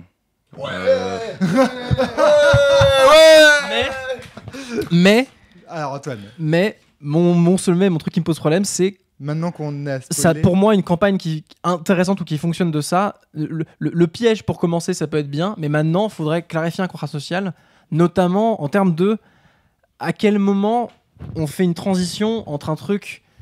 Là, notre partie, elle n'était pas sérieuse, tu vois.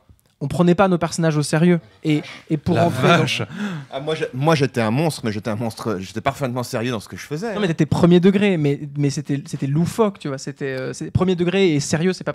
J'entends sérieux au sens prendre au sérieux l'identité, les backgrounds et les émotions des personnages. L'Alien 2, alors, ils sont très sérieux, mais ils sont loufoques. C'est un truc qui est aussi fait par le jeu, c'est que tes forces, tes faiblesses sont censées devenir des éléments déterminants. Et même si vous disiez à un moment donné, oui, j'utilise une fois et ça revient pas, il n'empêche qu'on a beaucoup blagué sur le fait que Fabien avait tabassé des enfants quand il était enfant. On a beaucoup blagué sur, je sais plus lequel autre, il y en avait un autre qui est revenu dans les conversations. C'est anecdotique, mais il n'empêche que quand on a 4, 5, 6, les références deviennent de plus en plus nombreuses. Donc oui, je suis d'accord, on n'a pas la capacité de parler de façon sereine de comment ça se passe en campagne. Je suis complètement d'accord. En fait, j'ai du mal à voir comment le changement de ton s'opère. Je pense pas qu'aujourd'hui, il faille se dire, pour jouer en campagne, il faut anticiper avec un contrat social, on se dit on met plus de BG, machin. Non, jouons-le tel quel, faisons 2 planètes, reposons-nous 4-5 jours, 7, 8, 10, envoyons-nous un petit mail avec un petit récap de ce qui s'est passé, jouons 2 planètes, voyons où on en est. Si la fiction après 4 planètes, moi je dirais même 6 planètes, si la fiction après 6 planètes ne commence pas à émerger, qu'on commence pas à avoir des discussions de violence, de est-ce que cette espèce était dégueu ou pas, de mon lieutenant, parce que là en fait au final des PNJ par exemple, il y en avait 2.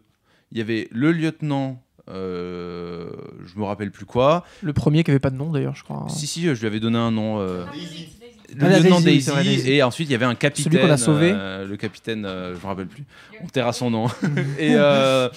et donc ces 2 PNJ là, à terme, c'est des gens qui vont tourner autour de vous. T'es lieutenant, il y en a un autre lieutenant, vous allez vous croiser. Donc oui, c'est pas un jeu qui... Et c'est aussi un des éléments qui est agréable à ce jeu en tant qu'MJ, c'est que tu vas pas commencer en disant j'ai besoin de faire une préparation avec tel et tel et tel lieutenant, avec tel et tel capitaine, avec tant de soldats, qui, anecdotiquement, c'était moi un de mes gros problèmes à Hurlement. Hurlement, c'est un peu la même chose avec un groupe plus petit, c'est que tu as une caravane avec 20-30 personnes, la première partie, il faut qu'elles existent, ces personnes. Hein. Parce qu'il n'y a pas au début, tu côtoies qu'une personne et les autres sont pas là où il y a un flou artistique. Oui, 3.16, c'est un jeu prêt à jouer. Voilà, c'est un jeu prêt à jouer et prêt à grandir Ah oui. en fait. Parce que tes soldats qui progressent montent en échelon, ont plus de subordonnés, ont plus de supérieurs, et tu vois la structure hiérarchique, tu l'explores au fur et à mesure. Donc ça se prête à ça, et donc je pense que oui, les PNJ, oui, les éléments, oui, les références, oui, le background arrive. Il faut lui laisser le temps d'arriver. Ok. Après, effectivement, alors après, je suis d'accord avec toi que peut-être, après 6 scénars, enfin après 3 parties, donc 6 planètes, on va se dire, ouais, le jeu suffit pas, il manque quelque chose, et à ce moment-là, on va se dire, bon, après le débriefing, ou avant le briefing, avant la planète, jouons des scènes et laissons-nous du temps pour faire du dialogue au mess. On a fait un petit peu de discussion au mess, on a fait quelques scènes un peu comme ça, qui étaient plus du domaine de la blague, mais en fait... Si moi je reprends aussi Bliss-Stage, les premières scènes de rencontre sont un peu forcées. Si t'es en train de me dire qu'à la fin d'une campagne de 3.16, on aura des scènes de relations émotionnellement similaires à du Bliss-Stage, je me dis, si, ok, Paris lancé, et si ça a lieu, ce serait cool. Tu vois. En termes de structure narrative, c'est similaire. C'est des scènes de combat décérébrées. Au début, sans enjeu, c'est juste défendre, c'est notre devoir. Sauf que t'as l'armure qui est équivalente aux relations, ça semble mais plus là, obvious. t'es dans une équipe aussi, tu vois. Quand tu balances une grenade, tu sais que tu peux blesser les autres. Bon, mais les mecs de ton équipe, tu t'en fous, quoi. T'as aucune empathie pour eux. À quel moment tu as aucun intérêt à avoir d'empathie pour eux. Oui. Au contraire. Je suis pas d'accord parce que c'est des systèmes de pas tout à fait de dilemme du prisonnier, mais en tout cas de trucs où s'il y en a 2 qui meurent, c'est pas dit que vous en sortiez, quoi. Alors d'une part, et puis si t'agresses les autres, ils vont t'agresser au contraire. Moi, le fait d'avoir choisi bonne humeur comme réputation, c'est aussi que je me dis bon, dans la manière générale, j'agresse pas trop les autres et je suis plutôt la bonne patte. Je vais pas venir vous chercher si jamais vous êtes dans la merde, mais au moins je balance pas. Par exemple, j'ai fait le choix plusieurs fois d'utiliser mes petits points plutôt que de balancer des grenades alors qu'on était en contact. Les grenades m'auraient fait plus de kills et en plus moi j'étais protégé parce que j'avais une capacité de combat de 8, donc et je l'ai pas fait parce que je savais que ça m'aliénerait les autres autour de la table. Donc, et que ensuite ils prendraient pas soin de moi, ils balanceraient aussi des grenades quand je suis au premier, et que voilà. Alors après, je fais pas une comparaison absolue entre Bliss-Stage et l'un. Oui, bien sûr, ce jeu, il y a des aspects ludistes au début. Enfin, le jeu évolue différemment, mais il n'empêche que tu as ces scènes de combat, puis tu as ces scènes ensuite qui sont vendues, qui sont annoncées, qu'on espère, de relations après. Et cette alternance entre les deux, ce questionnement de la violence, de la finalité de notre combat, de pour qui je me bats, est-ce que je suis vraiment là volontairement, est-ce que... Il y a au moins un changement de rythme à opérer sûrement, hein, parce que là, c'était trop effréné. Là, on est en train de parler de nos fantasmes de campagne. C'est ça, effectivement. On conclut ce podcast. Je voudrais me retourner vers toi une dernière fois, Antoine. Est-ce que tu as encore des critiques à émettre sur le jeu? Parce que tu avais pris plein de notes, m'avais-tu dit. Ou alors est-ce qu'on est parti sur autre chose et voilà. Non, on a parlé. On arrive gentiment à la conclusion. Un mini truc qui était que j'ai pas dit, mais pour revenir au début, je trouve que la génération de planètes, c'est un des éléments qui m'a surpris, que j'ai trouvé très très cool, parce que je m'attendais à ce que ça soit beaucoup plus fade et beaucoup plus répétitif d'entrée de jeu. Mais Antoine, et au moins la génération de planètes. Qu'Adrien a remis une couche et que finalement, moi je découvre que sans sa couche, elle est fade. Au contraire, c'est un pauvre tirage avec 3 noms ou 3. Non, mais le jeu l'encourage comme ça. Moi j'ai trouvé que c'était une des qualités du jeu en tout cas. Il y a pas mal de choses. Il y a de la variété dans les planètes. Alors, en fait, là, j'ai cité les mots clés du tableau, mais en fait, dans le bouquin, je peux faire un petit exemple. Par exemple, quand tu types, oui, très bien ça. Typer, n'oubliez pas de typer. Quand tu tires sur ennemi de type gelé, il y a écrit le type de créature décrit par gelée comprend des flaques de gelée agressives et caustiques, parfois avec des yeux et des pseudopodes. Cela couvre également les créatures comme les méduses qui pourraient flotter dans les airs de façon plutôt exotique. Donc en fait, t'as quelques éléments suggestifs. T'as des capacités spéciales qui leur donnent une thématique. Moi, pour les gelées, elles avaient la capacité entrave qui bloque vos trucs. Donc du coup, je suis parti d'autant plus sur l'aspect cube gélatineux qui vous bloque. Il ne faut pas sous-estimer le pouvoir de l'alliance de 3 mots. Ouais. Moi, j'ai vu ça dans plein de jeux. Le premier jeu mais le premier jeu qui me vient en tête, je suis désolée, c'est Zombie Cinéma, où tu as 3 mots pour décrire un personnage et ça donne un truc. Moi, avec les 3 mots, je te construis une histoire entière, quoi. Et là, je pense que c'est ça la planète, en fait. Par contre, ce qui est cool, c'est que ça fait ressortir la sensibilité esthétique du meneur.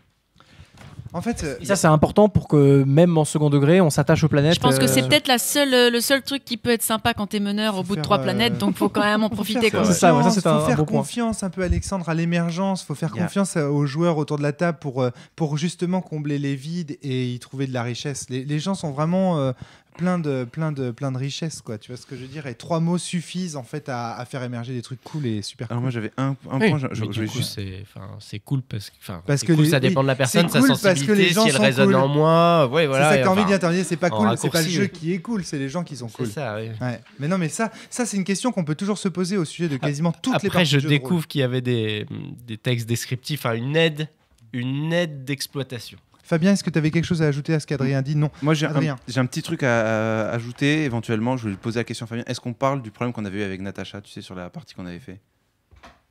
Fabien, est-ce qu'on peut passer un micro à Fabien, s'il vous plaît? Oui. que je pense Alors, que je c'est pense que pertinent. ça, c'est un super problème et c'est une super question. Le truc, c'est qu'on spoil quand même un truc qui est. On spoil un petit peu. Enfin, on divulgation, pardon. Un petit peu. Alors, on peut divulgage, l'aborder. En gros, dans la table des créatures, il y a 3 créatures qui peuvent poser problème.